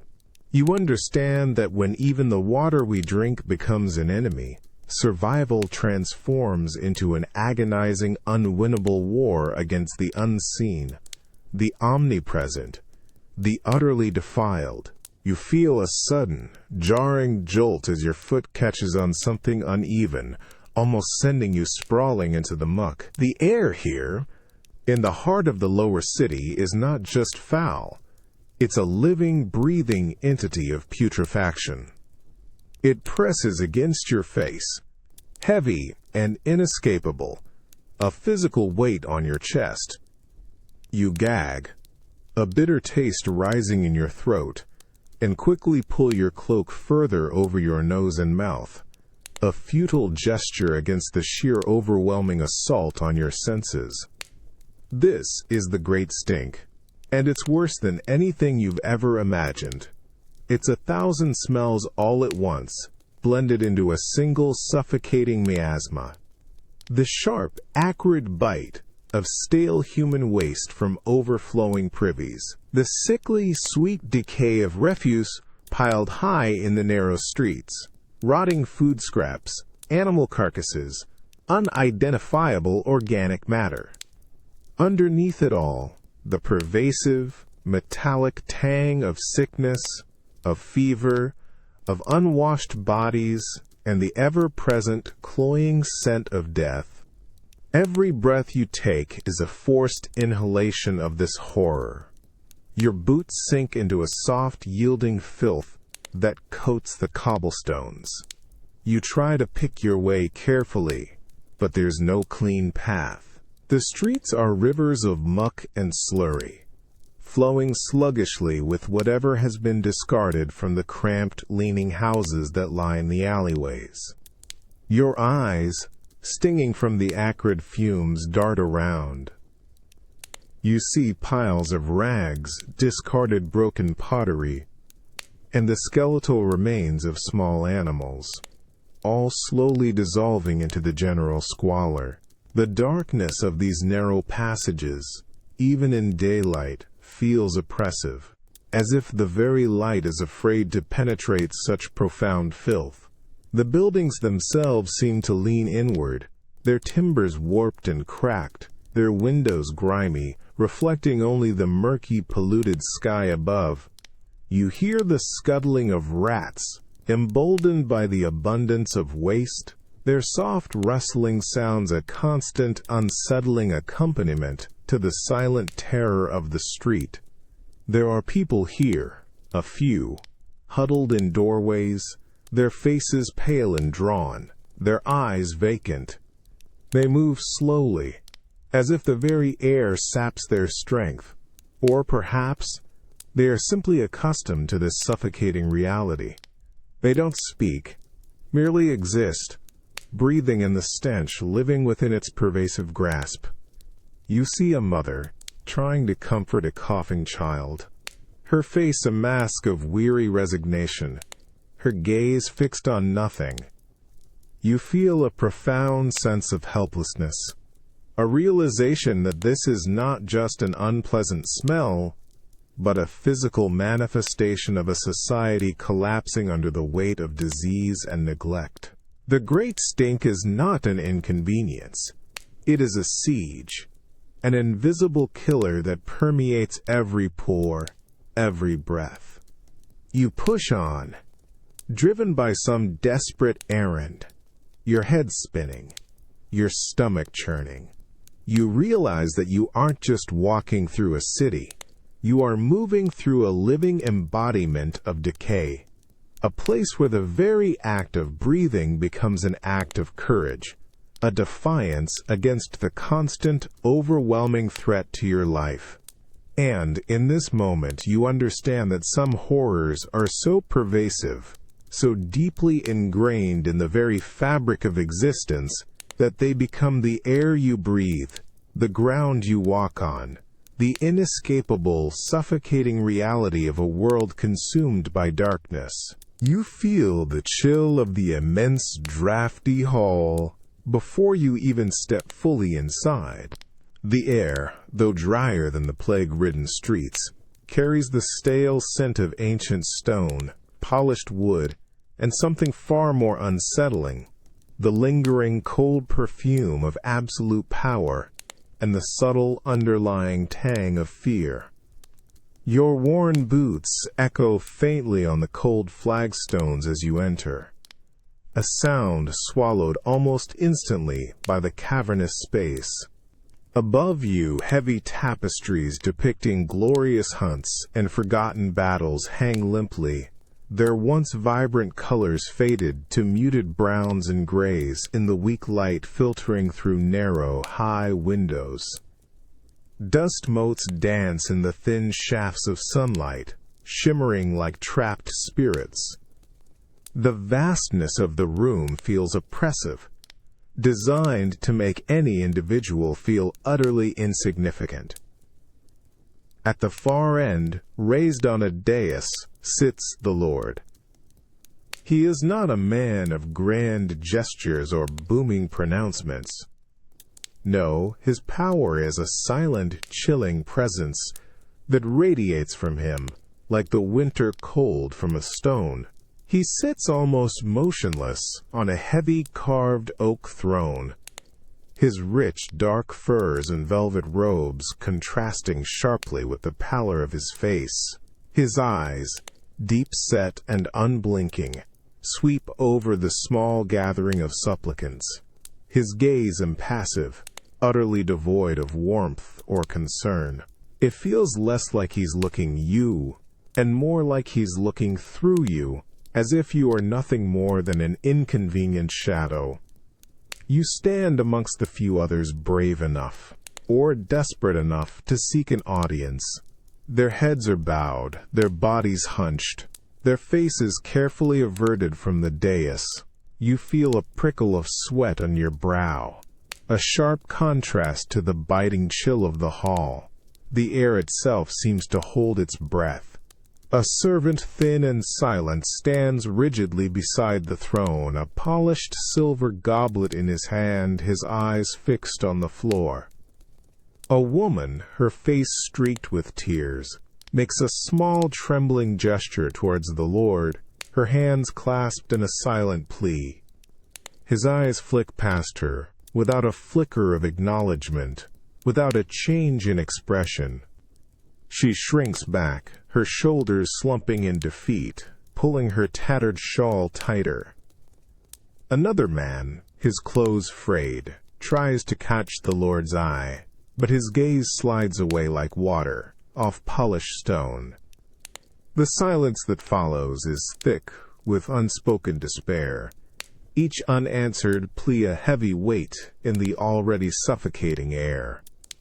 You feel a profound sense of helplessness, a chilling understanding that your suffering, your desperate needs, mean nothing to this man.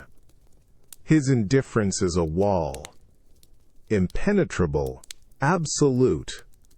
The plague may kill bodies, but this tyrant's gaze, his chilling apathy, feels like it kills hope itself, leaving nothing but a stark, cold void. You realize that some horrors are not born of malice, but of profound, unfeeling neglect, a calculated distance from the suffering of those beneath you.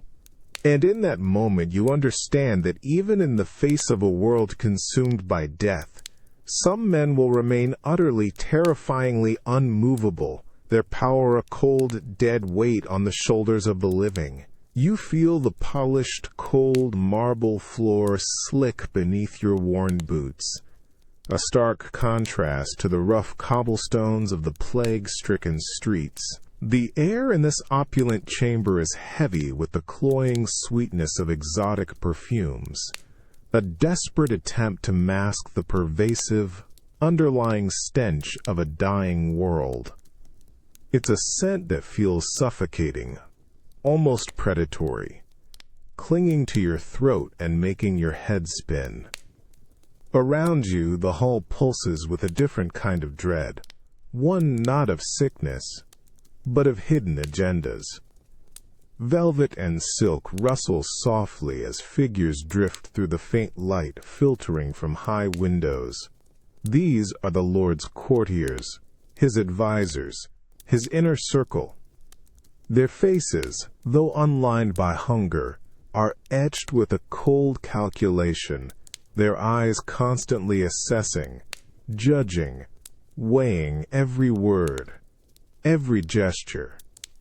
You stand by a massive stone pillar, trying to blend into its shadow, a common thread in a tapestry of opulence and veiled threat. You catch a glimpse of a woman, her gown a rich sapphire, her smile dazzling and artificial as she speaks to a heavily jeweled man.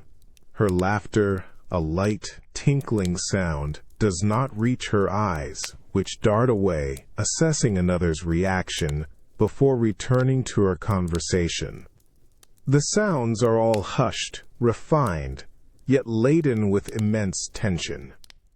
The faint clink of a silver goblet, the barely audible whisper of a conversation behind an embroidered screen, the soft, controlled steps of a guard.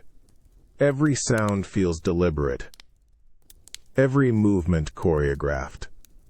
You feel as if you are swimming in a pool of unseen currents, where a single wrong move, a misplaced glance could pull you under.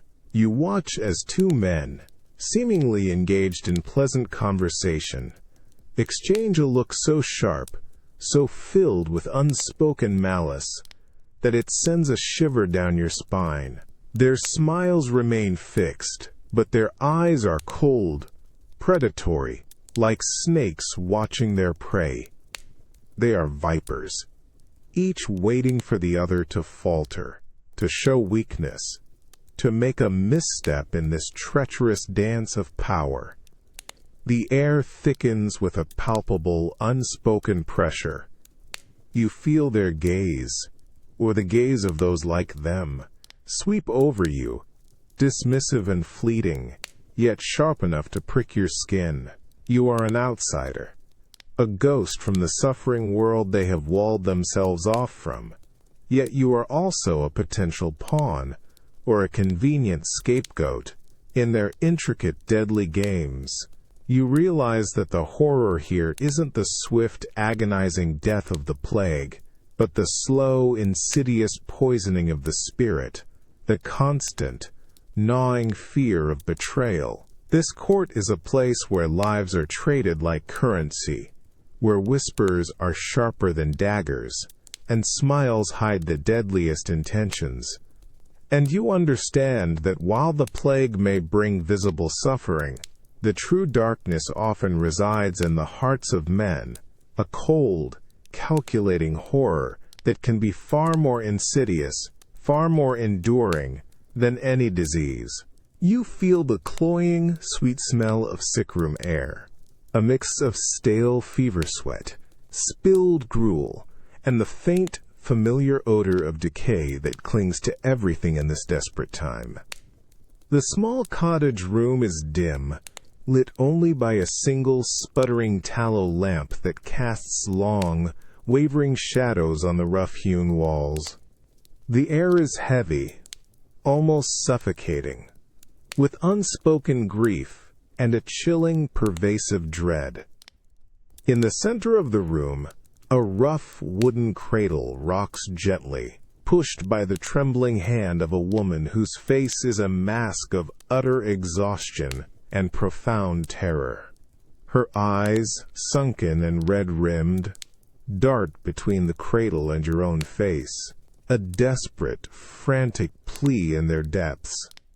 You've heard the whispers in the village, the hushed, fearful tales, but seeing the raw agony on her face, feeling the coldness of the room, makes the stories coalesce into a chilling reality.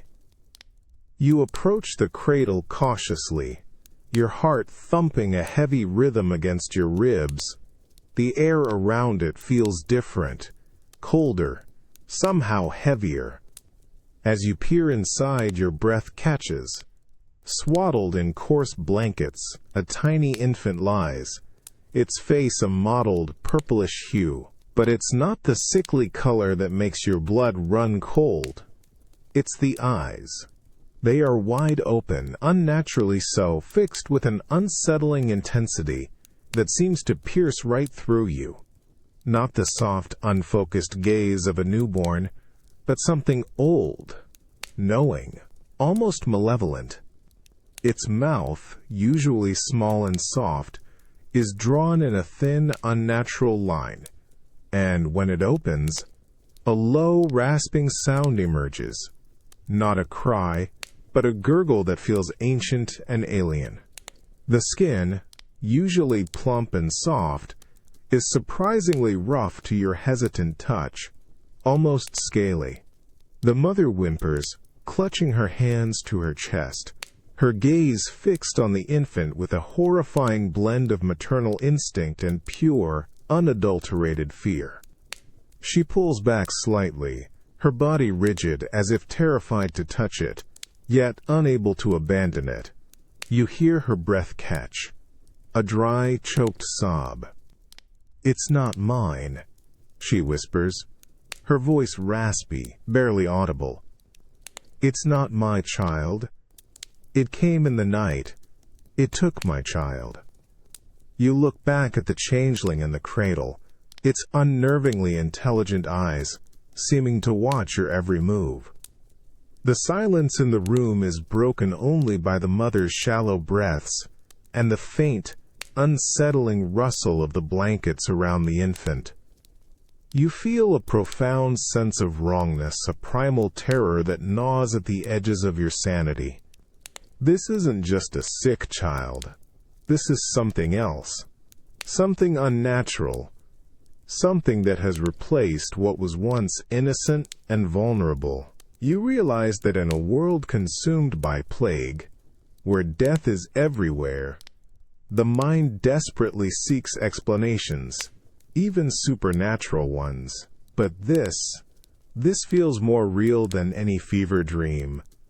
It's a horror that preys not just on the body, but on the very soul, on the sacred bond between mother and child, twisting it into something monstrous.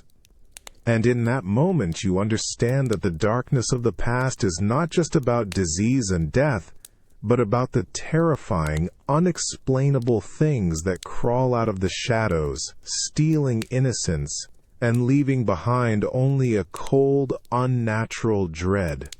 This changeling, with its ancient eyes, is a terrifying symbol of a world that has lost its way, its very foundations shaken by forces beyond understanding.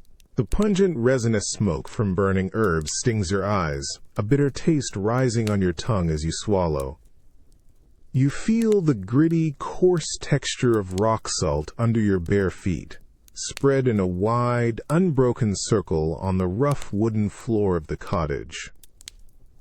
The small, dim room, usually filled with the mundane sounds of daily life, is now transformed into a makeshift sanctuary, a desperate fortress against an unseen enemy.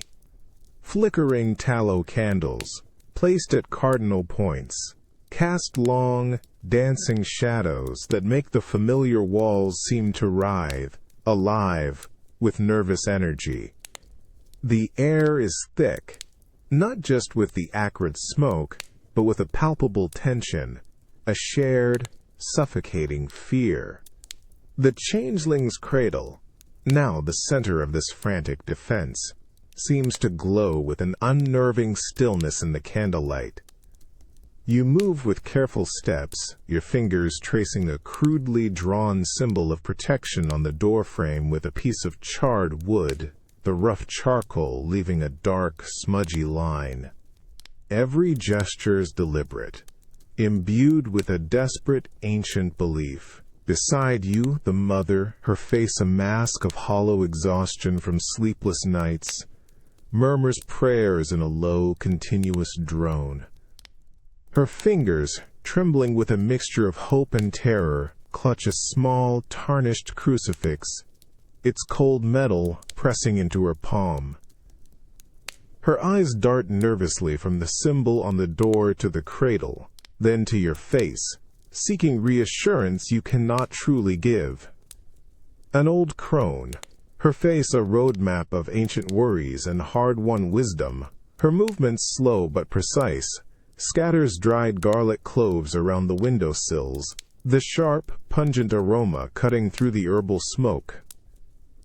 She glances at you, her gaze knowing and weary, a silent acknowledgement of the terrifying battle you are all waging against forces you cannot comprehend.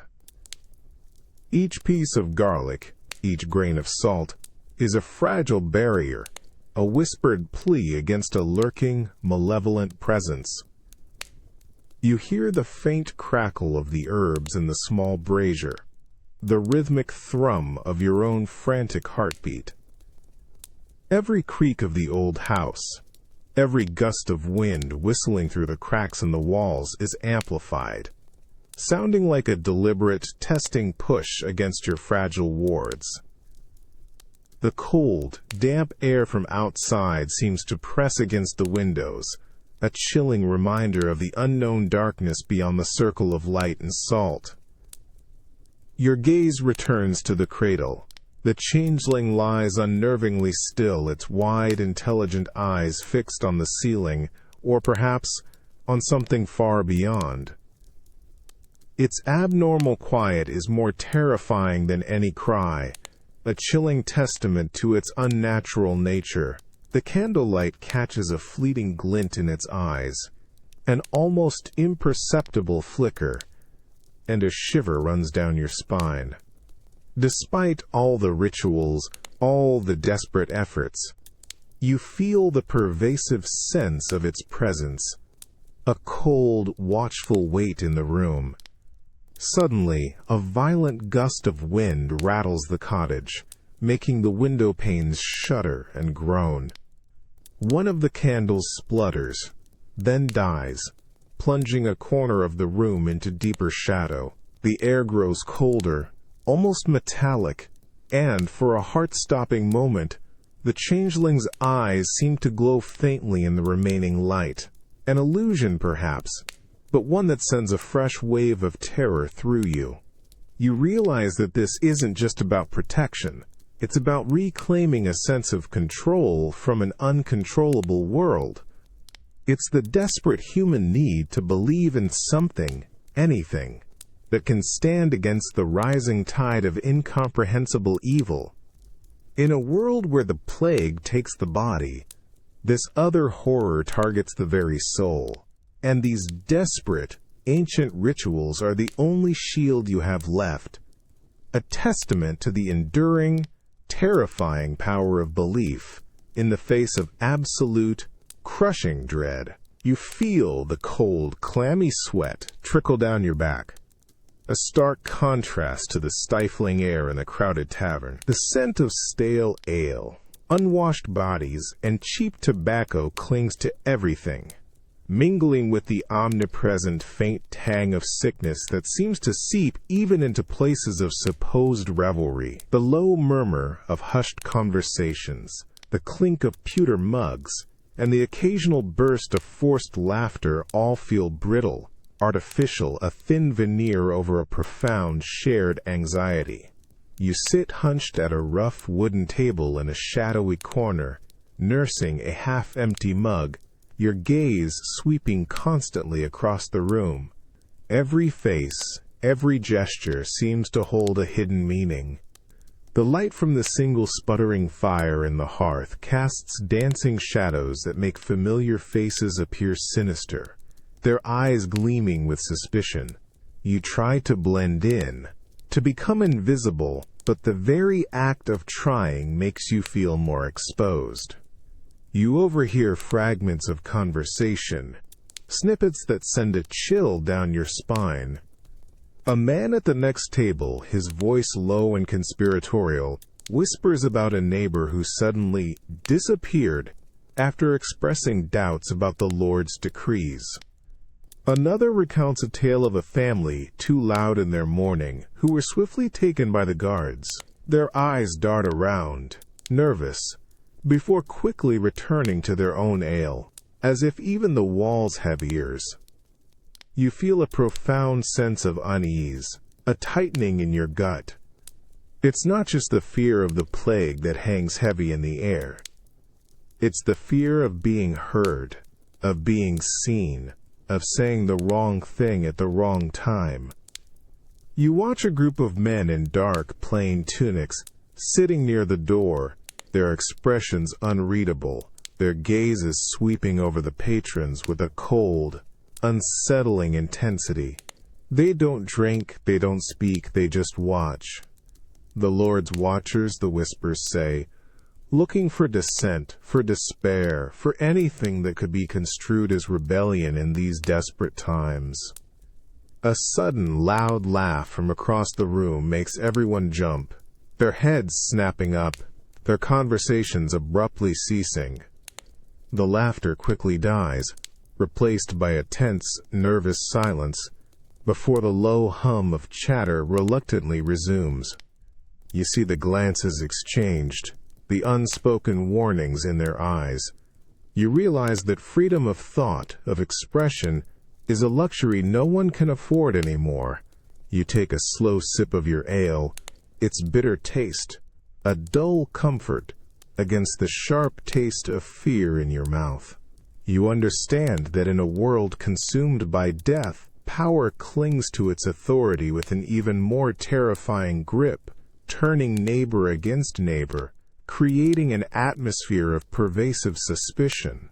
The true horror isn't just the visible tyranny, but the invisible network of fear that makes everyone a potential informant, everyone a potential victim. And you wonder, how much of yourself can you hide when the very walls have ears and every shadow holds a watchful eye? How long can you survive when even your thoughts are not your own? You feel the chill of suspicion creep under your skin, colder than any winter draft, even here, within the supposed sanctuary of your own dwelling. The air in your small, cramped room is stale, heavy with the scent of unwashed wool and damp earth, yet it feels watched, as if unseen eyes cling to every particle. You pull your worn cloak tighter, not just against the physical cold, but against the insidious chill of pervasive scrutiny. Through the narrow slits of your window you glimpse the gray light of a new day, but it offers no comfort. Every creak of the old timbers, every rustle of the straw in the walls, makes you flinch. You move with a careful quietness, a self-imposed silence, born of a chilling awareness that even the most private spaces are no longer truly your own. The very act of breathing feels like a transgression, an exhalation that might carry a forbidden thought. You walk to the small, grimy window, peering out through a crack in the shutters. The alleyway below is quiet, unnervingly so. A few figures move in the distance, hunched, their faces obscured by hoods, their movements swift and purposeful. You don't see them watching, but you feel it, a persistent prickle on the back of your neck. It's an invisible web of eyes, of unspoken judgments, that has woven itself through the entire village. You try to hum a tune, a simple melody that once brought you comfort, but the sound feels too loud, too careless, too risky. It dies in your throat, replaced by the hollow thud of your own heart. Your thoughts, usually a chaotic, swirling mess, now move with cautious deliberation, filtering themselves even before they fully form. You catch yourself, censoring, self-correcting, as if an invisible censor sits within your own mind, judging every flicker of dissent, every whisper of despair. You remember the casual conversations from before, the easy exchange of grievances, the shared laughter in the marketplace. Now, such unguarded moments are dangerous luxuries. You've seen the swift, silent disappearances, the hushed rumors of those who spoke too freely. The consequences are real, palpable, and they have instilled a deeper fear than any plague. You press your hand to your chest, feeling the shallow, rapid beat of your heart. It feels like a prisoner, desperate to break free, yet trapped within its own cage of ribs. The air, thin and heavy, feels as if it's being rationed, not by the breath in your lungs, but by the watchful gaze of unseen authorities. You want to scream, to lash out, to simply breathe a full, unburdened breath. But you can't. You realize that this constant, self-imposed vigilance is a kind of living death, a slow suffocation of the spirit. The true terror isn't just that the walls have ears or that shadows hold eyes. It's that you've internalized that fear, becoming your own jailer. You stand there in your own home and understand that you have no air to call your own, no space for genuine thought or feeling, only the carefully constructed facade of compliance in a world that demands absolute, terrifying silence. You feel the bitter spray of the sea against your face, carried on a wind that whips your hair across your eyes. The air here, on the rugged coastline, is usually sharp and clean, a welcome respite from the city's stench. But today, it carries an unsettling tang beneath the salt. Something ancient, primal, a coldness that reaches beyond the winter chill. Your boots slip slightly on the damp, seaweed-slicked rocks as you peer out at the vast, churning gray of the ocean. And then it comes. A sound. Not a ship's horn, not the cry of a gull, but something immense, something impossibly deep. It's a low, resonant bellow, like a mountain sighing, or the grinding of tectonic plates far beneath the waves. It vibrates through the very ground beneath your feet, a deep, mournful note that seems to come from the deepest reaches of the earth, from a time before man. It feels less like a sound and more like a vibration, shaking the air, rattling in your teeth, and settling in the hollow of your chest. The sound stretches, long and sustained, a powerful, primeval call that silences everything else. The gulls, usually squawking incessantly, fall silent, some even veering wildly in their flight, as if disoriented by the immense resonance. The crashing waves seem to hush their roar for a moment, swallowed by this deeper, more fundamental vibration. You feel your heart hammer against your ribs, a frantic counterpoint to the slow, heavy thrum that permeates the air. You look around. A few other figures, hardy fishermen and scavengers, are frozen on the shore, their faces pale, their eyes wide with a mixture of terror and bewildered awe. They point, their hands trembling, towards the distant hazy horizon where the sea meets the bruised gray sky. No one speaks. There are no words for a sound like this. Their mouths are agape, their bodies rigid with a primal instinctual fear. The bellow fades, slowly, lingering for a long, unsettling moment before dissolving back into the vastness of the sea.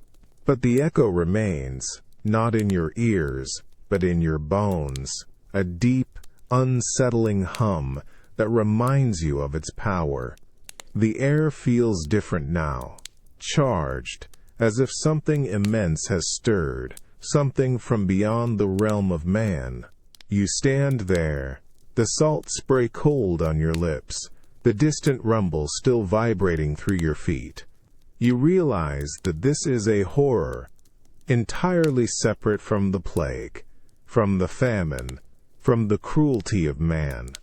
This is an ancient, fundamental dread, a reminder that humanity is a fragile thing, clinging to the edge of a world far vaster, far older, and far more terrifying than it could ever comprehend. You faced death in many forms, but this sound speaks of a darkness not of this world, a forgotten power awakening from the deep, and you realize how truly small and insignificant you are. You feel the cold spray of the sea against your face, but it does nothing to clear the sudden, sharp taste of dread in your mouth. The air, usually crisp with salt and seaweed, now carries a new, unsettling scent. Wood smoke, sweat, and something rawly primal. Your boots sink into the damp sand as you stare out at the churning gray waves, a single, horrifying thought crystallizing in your mind. The longships. They appear from the mist like specters, rising and falling with the relentless rhythm of the sea, their dragon-headed prows cutting through the waves with an ominous grace. Not one, but a full fleet, their dark square sails billowing against the bruised winter sky. The air, already charged with an unseen dread from the deep, now crackles with a very human, very tangible terror. Then you hear it. The war horns, a barbaric, guttural bellow that cuts through the roar of the waves, chilling you to the bone. It's followed by the rhythmic, chanted roar of hundreds of voices, a deep, resonant cry that speaks of unyielding fury, of relentless purpose. These are the Northmen, and they bring not just steel, but an ancient, unbridled savagery that eclipses even the plague's silent horror.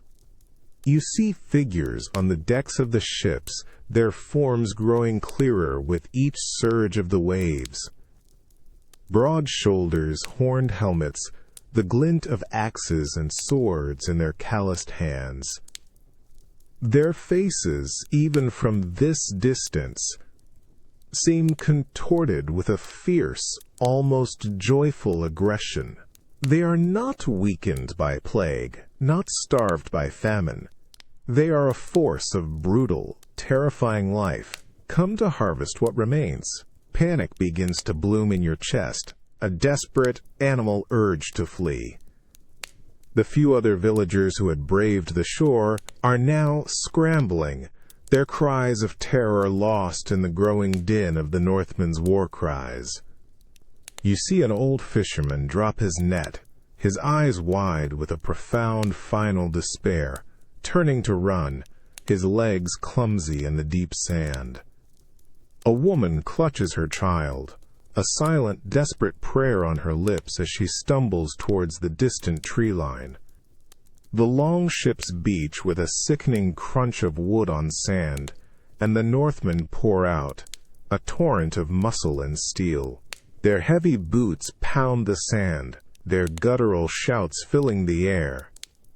You hear the sharp crack of breaking wood as they smash through the meager defenses of the shore, their axes rising and falling with brutal efficiency. The screams begin, sharp and piercing, quickly cut short. You are frozen, a deer caught in the path of a stampeding herd.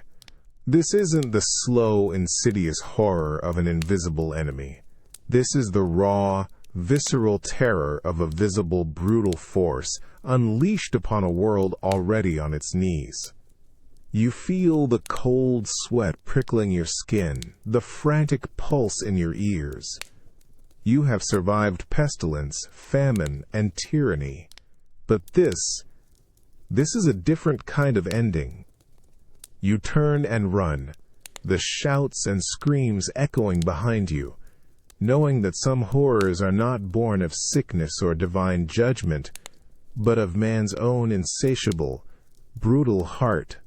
You realize that even in a world where death is everywhere, the greatest terror can still be the one you see coming, the one that wields cold steel and wears a face of unbridled fury. The fury of the Northmen is the final, devastating chapter in a world already on the brink, and you are just another fragile life caught in its unstoppable tide. You feel the biting cold of the winter air on your exposed skin, making your fingers stiff and clumsy. The stench of stale parchment, cold stone, and something faintly metallic like old iron permeates the small, unheated room. It's the scriptorium of the monastery, a place usually filled with the quiet rustle of pages and the soft scratch of quills. Today, it's a tomb of frozen silence. You sit hunched over a heavy wooden desk, your breath misting in the frigid air. Before you, a thick, illuminated manuscript lies open, its vellum pages yellowed with age. Their intricate drawings and elegant script almost mocking the desolation around you. Your quill, a goose feather worn smooth, feels alien in your numb fingers. You try to dip the quill into the small ceramic inkpot, but it hits a solid, unyielding surface. The ink is frozen. A thin, glassy skin of ice coats its surface, trapping the dark liquid beneath. You tap it gently, then harder, a dull, brittle sound echoing in the silence. It resists, stubbornly unyielding, a small, tangible symbol of the world's grim stasis. You glance around the room. The other monks, those who remain, are hunched over their own desks, their shoulders slumped, their movements slow and labored.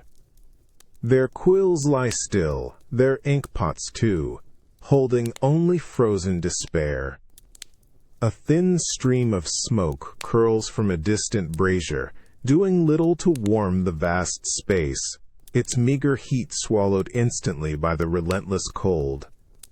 You see a few figures wrapped in thick, dark habits, their heads bowed, not in prayer, but in what looks like exhausted resignation, their breath visible in the air.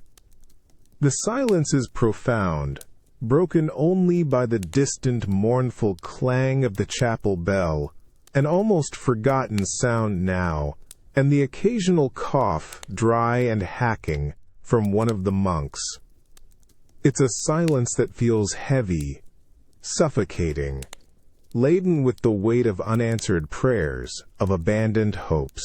The beautiful, intricate words on the pages before you, meant to bring solace and wisdom, now feel distant, empty, meaningless.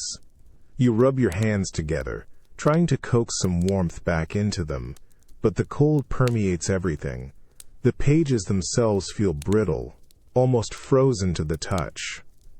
The words, so painstakingly crafted, seem to mock your efforts, their timeless wisdom, powerless against the brutal, physical reality of this present moment. You realize that this frozen ink is more than just a minor inconvenience. It's a symbol. It's the silencing of knowledge, the cessation of creation, the brutal halt of human progress. In a world consumed by death and fear, even the act of preserving wisdom, of recording history, has become impossible. You are witnessing the freezing of thought, the chilling of the very human impulse to learn, to create, to understand. And you wonder, what happens when the ink freezes, when the stories can no longer be told, when the knowledge of the past becomes inaccessible? What kind of darkness will truly fall when even the light of human understanding is extinguished, leaving only the cold, unyielding silence of a world without a voice? You feel the rough, cold vellum of the page beneath your trembling fingers, its surface strangely resistant to your touch. The air in the scriptorium is still frigid, filled with the lingering scent of stale parchment and a sharp, metallic tang you've come to associate with desperate measures. Your breath misses in front of your face as you hunch over the heavy book, the flickering light of a single, precious tallow lamp barely illuminating the intricate script. Your quill is not in your hand. Instead, you hold a fine, sharp stylus, its point cold against your fingertips. You are not writing, you are incising. The ink, frozen solid, has forced a different, more permanent, and far more painful method of preserving knowledge.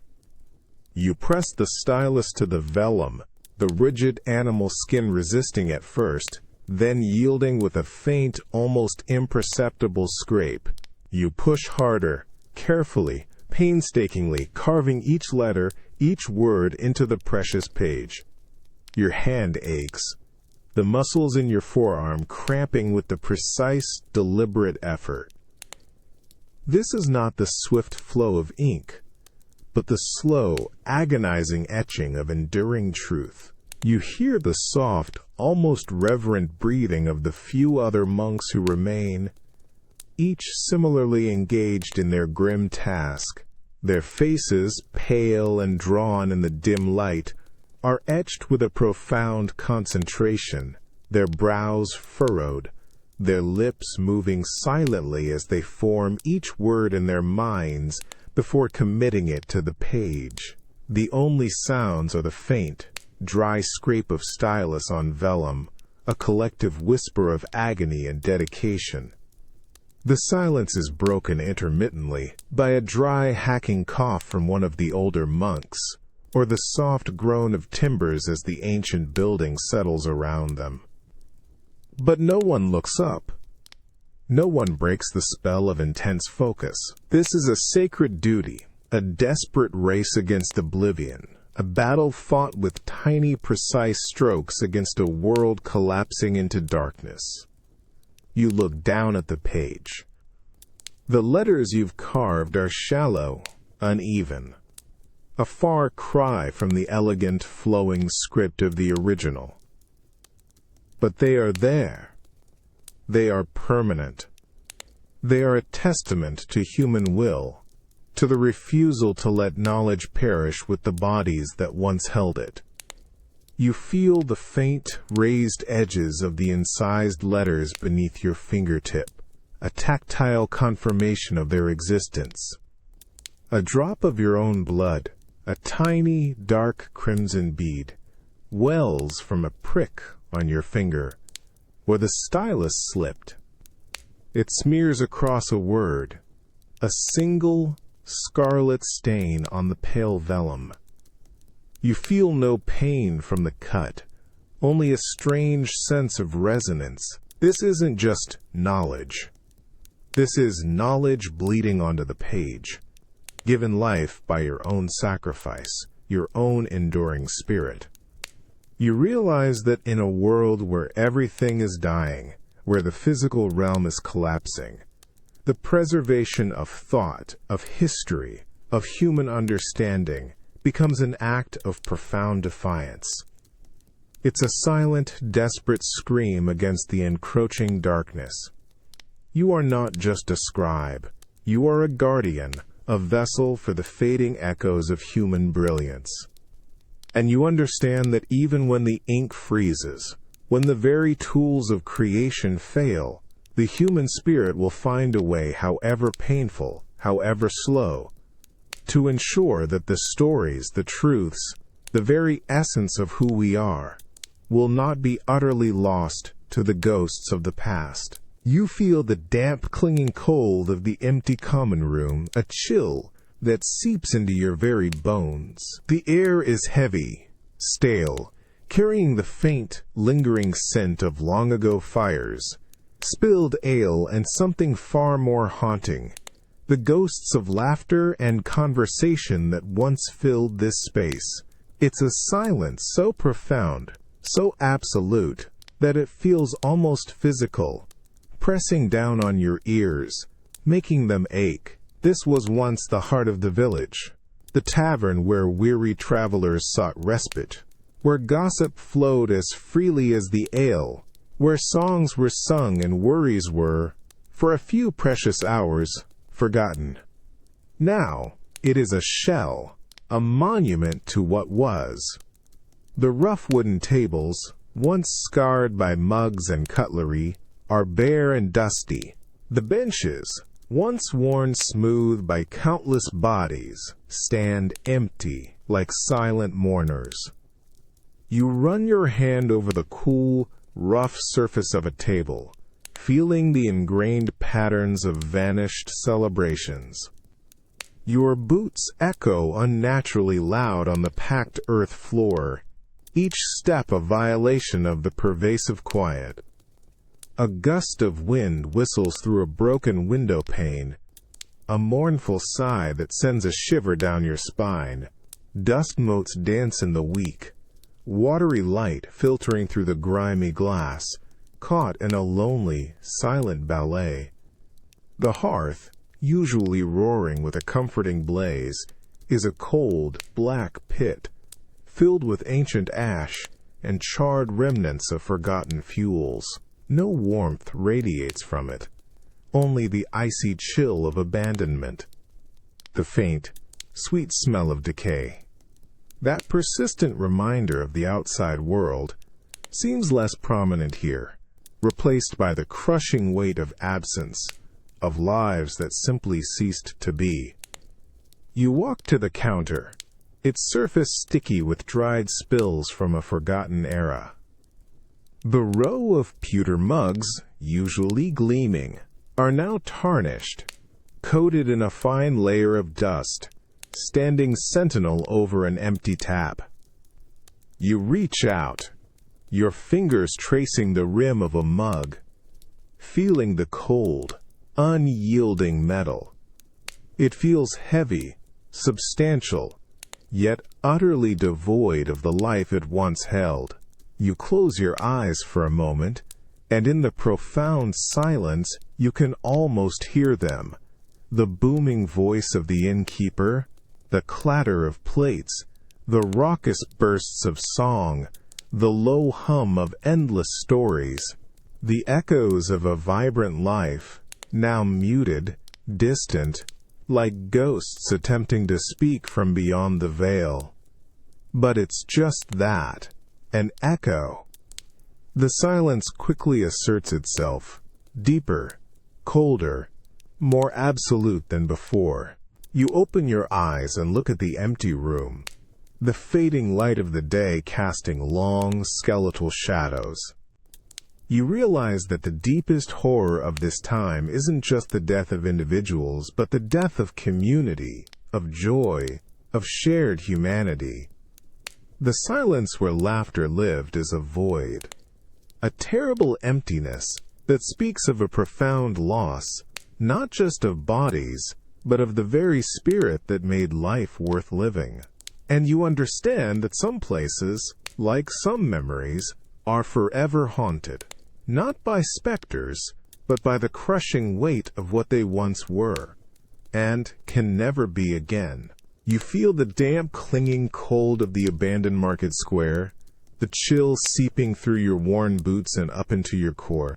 The air is heavy, stale, carrying the faint, persistent scent of dust and decay, mingled with the ghost of 1,000 forgotten aromas. Baking bread, fresh produce, the sweat of bustling crowds.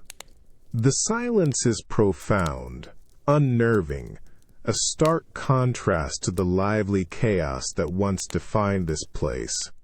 This was once the vibrant heart of the city, a riot of color, sound, and life. Merchants haggled, children played, news and gossip spread with the speed of wildfire. Now, it is a vast open maw of emptiness. The wooden stalls, once piled high with goods, stand derelict, their canvas awnings tattered and flapping like broken wings in the mournful wind. Rusting hinges groan softly, a lone, eerie protest against the pervasive quiet.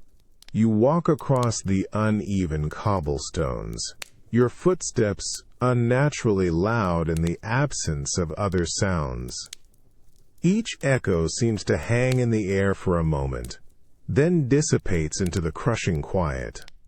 An overturned cart lies on its side, its wheels still, a frozen monument to an abrupt departure. Scattered vegetables, long withered to dry husks, lie on the ground, indistinguishable from the dust, relics of a harvest that never found its buyers. Your gaze sweeps across the empty space. No one lingers, no one calls out.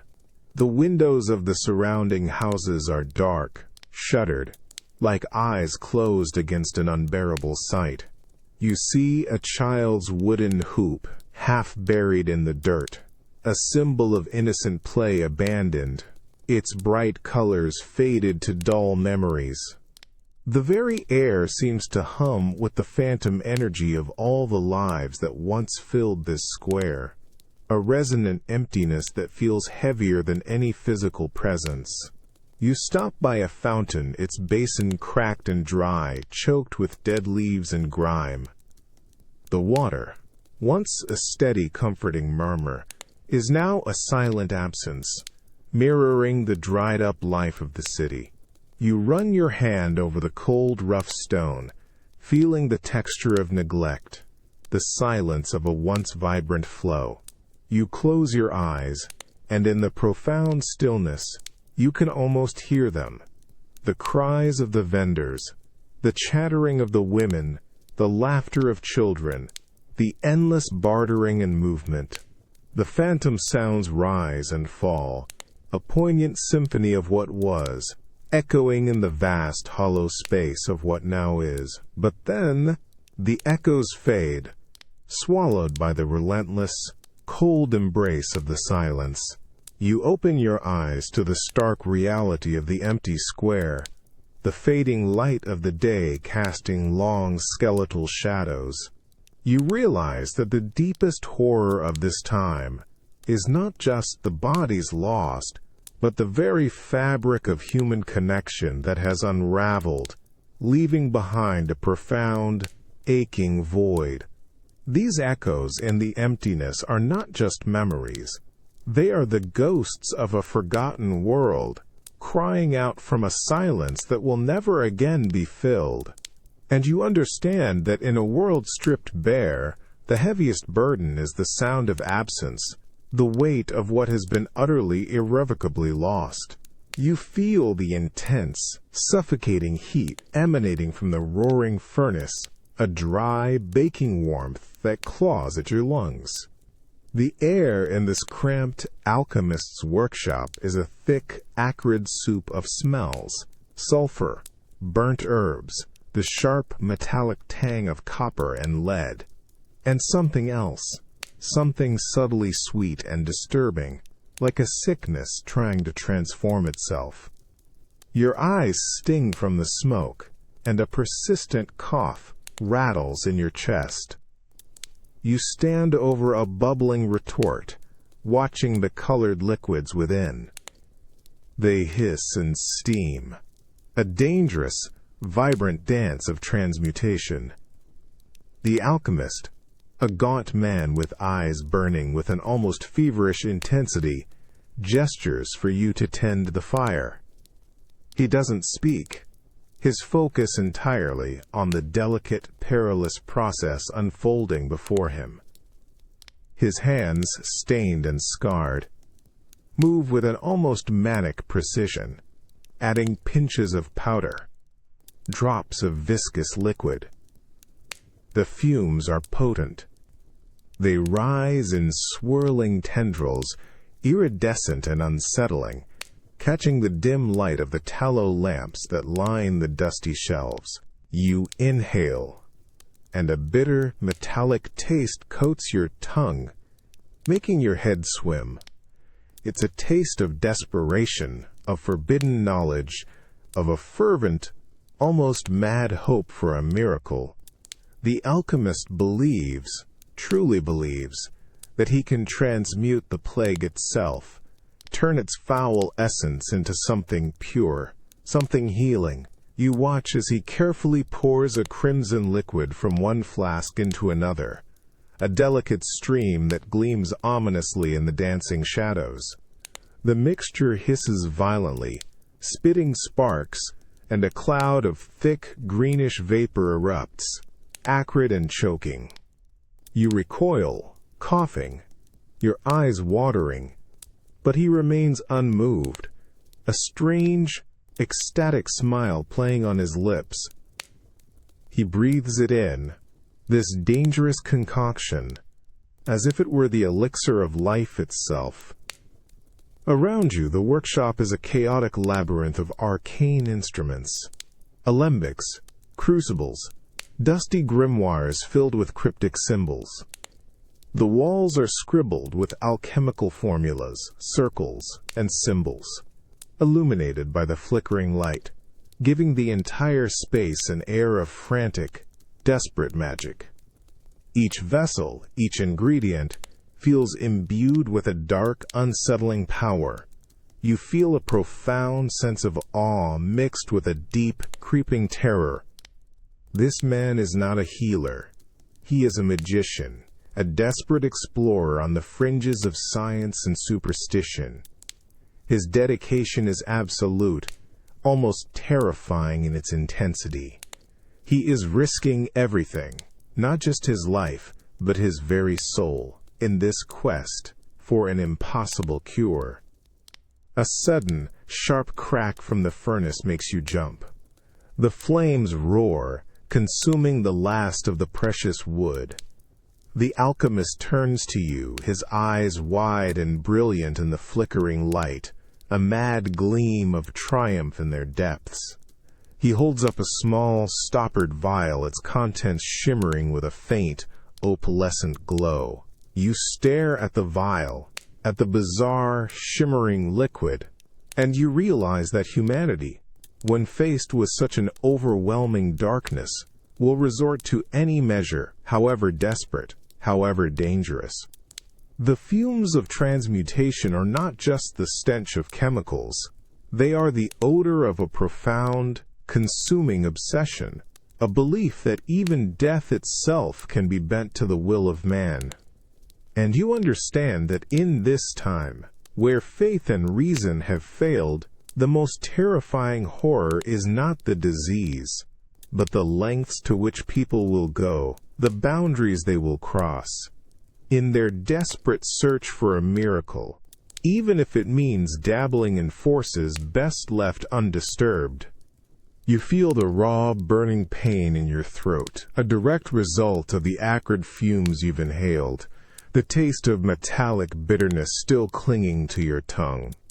The alchemist's workshop, once vibrant with the dangerous dance of transmutation, now feels heavy, stifling, filled with the lingering scent of sulfur and a new, unsettling sweetness, like decaying flowers. Your head throbs, a dull, insistent ache behind your eyes.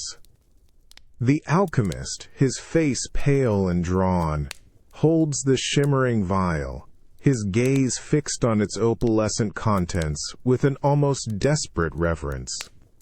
He takes a deep, shuddering breath, a strange, hollow sound in the sudden quiet of the room.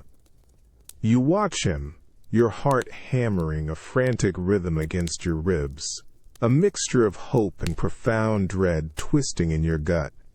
He uncorks the vial with a soft, almost reverent pop. A faint wisp of shimmering vapor escapes, carrying a cloying, unsettling aroma, like honey gone bad. You see his hand tremble slightly as he raises the vial to his lips. His eyes, burning with an intense, almost fanatical light, meet yours for a fleeting moment, a silent plea, a desperate gamble. He drinks. The liquid, luminous and unnatural, vanishes down his throat. He stands there, utterly still, for a long, agonizing moment, his chest barely rising and falling. The air around him seems to crackle, charged with an invisible energy. The silence in the room is absolute, broken only by the frantic pounding of your own heart. Then, a tremor runs through him. His body stiffens, his eyes widen, not with triumph, but with a sudden, dawning horror. A low, strangled gasp escapes his lips, his hand clutching at his chest. His face contorts, a grimace of unbearable pain, and the shimmering vial clatters from his fingers, shattering on the stone floor, its precious, dangerous contents spilling out in a glowing, quickly fading pool. He begins to convulse, a violent, uncontrollable spasm that racks his entire body. His fingers claw at his throat, as if trying to tear away an invisible impediment. The smell of decay, now sharply acrid, intensifies, mingling with a new, horrifying odor, something rotten from within. His skin begins to change, to darken, to bloat, as if the very elements he sought to control are turning against him, consuming him from the inside out. You back away, stumbling over the discarded crucibles, the broken glass crunching beneath your boots. The horrifying sight, the sickening sounds of his struggle, sear themselves into your memory. This is not the quiet, merciful death of sleep, but a grotesque, agonizing transformation, a living, breathing testament to the forbidden knowledge he dared to touch. He collapses, a final, guttural gurgle escaping his lips, his body still twitching with lingering spasms. The silence that follows is heavy, thick with the lingering stench of his terrible end. You stand there, utterly spent, your body trembling, drenched in a cold sweat that has nothing to do with the workshop's heat. You realize that some secrets are meant to remain hidden, some knowledge too dangerous for mortal hands. The price of forbidden secrets isn't just death, but a grotesque, agonizing corruption, a transformation into something monstrous. And you understand that in a world consumed by darkness, the quest for light, for answers, can lead to a far more terrifying end. A chilling reminder that some ghosts are not from the past, but are actively created by the desperate, ambitious folly of the living. This alchemist, once a seeker of truth, is now a new, horrifying ghost, a warning against the seductive power of forbidden knowledge. You feel the immense, suffocating weight of the iron door pressing in on you, even before it fully closes. The air in this dank, subterranean cell is thick, with the metallic tang of old rust, the bitter smell of fear, and a pervasive, earthy dampness that chills you to the bone. It's a smell that feels ancient, almost primordial, clinging to your clothes and burning at the back of your throat. A harsh scraping sound, the grinding of heavy metal against stone, fills your ears, reverberating through your very bones. You press yourself against the rough, cold stone of the cell wall, trying to make yourself smaller, trying to escape the inevitable. The light, already dim, shrinks rapidly as the massive iron door slowly, inexorably grinds shut. The last sliver of daylight vanishes, swallowed by absolute darkness. The silence that follows is not a peaceful quiet, but a crushing, suffocating blanket, heavy and complete. It's a silence that screams of finality, of abandonment, of a world that has utterly forgotten you. You try to take a deep breath, but the air feels thin, stale, already consumed by the darkness. Your heart pounds against your ribs, a frantic, desperate drumbeat, in the profound quiet. You reach out, your fingers brushing against cold, damp iron.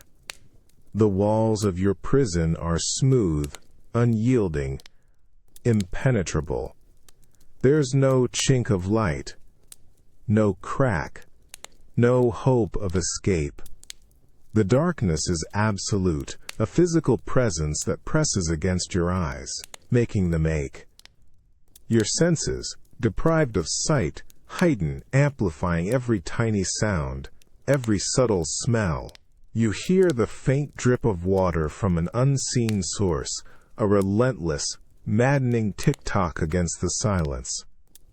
The floor beneath your feet is cold, uneven earth, damp and gritty.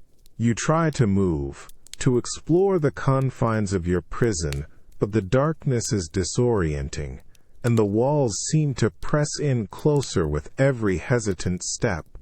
You stretch out your arms, and your fingers scrape against the unyielding iron, cold and unmoving. It's a coffin, not for the dead, but for the living, a deliberate, agonizing interment. You realize that this is a horror entirely separate from the swift, agonizing deaths of the plague. This is a slow, agonizing descent into madness, a deliberate erasure of your very existence, to be forgotten, to be buried alive, not in earth, but in cold, silent iron. The silence, the darkness, the chill, they all conspire to steal your sanity, piece by agonizing piece. You sink to the cold, damp earth, curling into a ball, trying to make yourself as small as possible, trying to disappear. But there is no escape. The weight of the iron coffin presses down on you, heavy with the knowledge that this is your end, not a quick, merciful death, but a slow, suffocating oblivion. You understand that in a world consumed by suffering, some men choose to inflict a different kind of horror, one of total isolation, of absolute, crushing despair, turning a living body into a forgotten ghost, trapped forever in the iron embrace of darkness. You feel the crushing weight of the heavy, gilded crown on your head, its cold, intricate metal digging into your brow. The rich, suffocating scent of frankincense and exotic oils, usually reserved for coronations and great feasts, fills the immense hall, clinging to the heavy velvet tapestries and mingling with the pervasive, sickening sweetness of distant decay. Your elaborate robes, heavy with embroidery and costly furs, press down on your shoulders, a ceremonial burden that feels less like majesty and more like a shroud.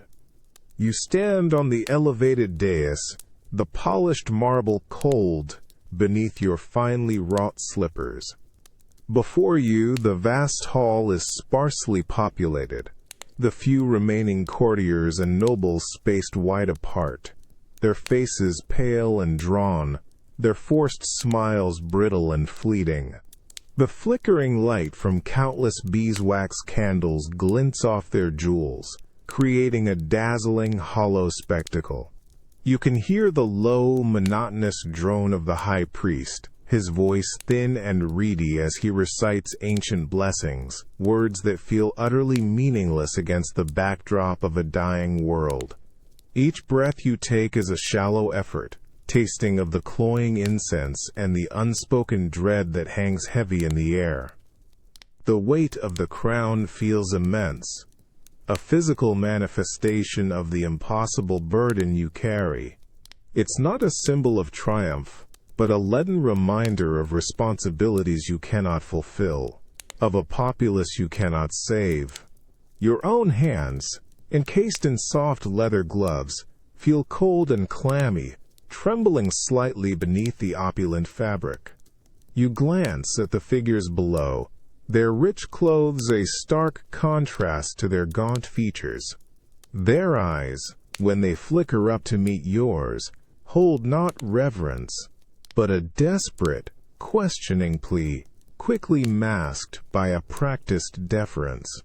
You see the glint of sweat on a nobleman's brow, the nervous flick of a woman's fan, the careful avoidance of direct eye contact among them.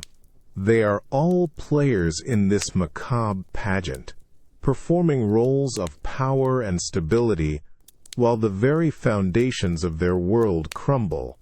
The chanting grows slightly louder, a wave of hollow sound that washes over the sparse gathering.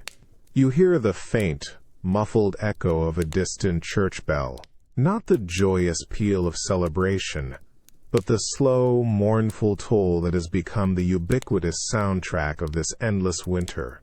It penetrates these grand walls. a chilling reminder of the forgotten faces, the unburied dead, the despair that fills the streets beyond this gilded cage.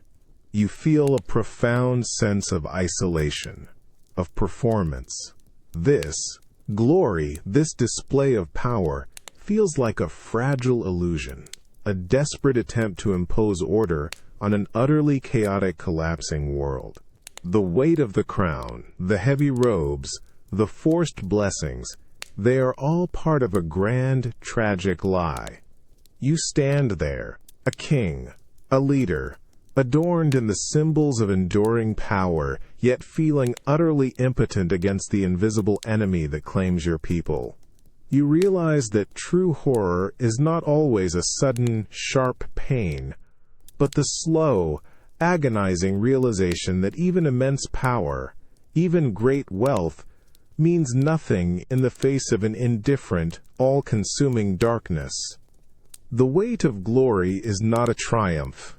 It is a profound, suffocating burden, a chilling reminder of how little control you truly possess, a gilded cage on the edge of oblivion. You feel the gnawing, persistent ache in your stomach, a hollow, burning emptiness that has become a constant companion. The air, thin and sharp with the bitter cold of winter, offers no comfort, only a deeper chill that seems to settle in your very bones. You stand under a vast, inky sky, where the moon hangs like a pale, ghostly orb, impossibly bright against the velvet blackness. It's the hunger moon, and its light feels cold, indifferent, mocking. The silence of the night is profound, broken only by the distant, mournful howl of a lone wolf, a sound that usually evokes fear, but now simply resonates with your own deep, animalistic hunger. The village lies in shadows, its houses dark and cold, like forgotten tombs. No comforting glow of hearth fires, no distant chatter, just the pervasive quiet of a world depleted. Your hands, raw and chapped from the cold, clench around nothing. You feel the weakness in your knees, the dull throb in your head, the pervasive exhaustion that has settled deep within your muscles. Your tongue is dry, coated with a bitter film, and the very thought of food, any food, sends a sharp, almost painful pang through your gut. The leather strap you chewed yesterday now feels like a distant, imagined feast.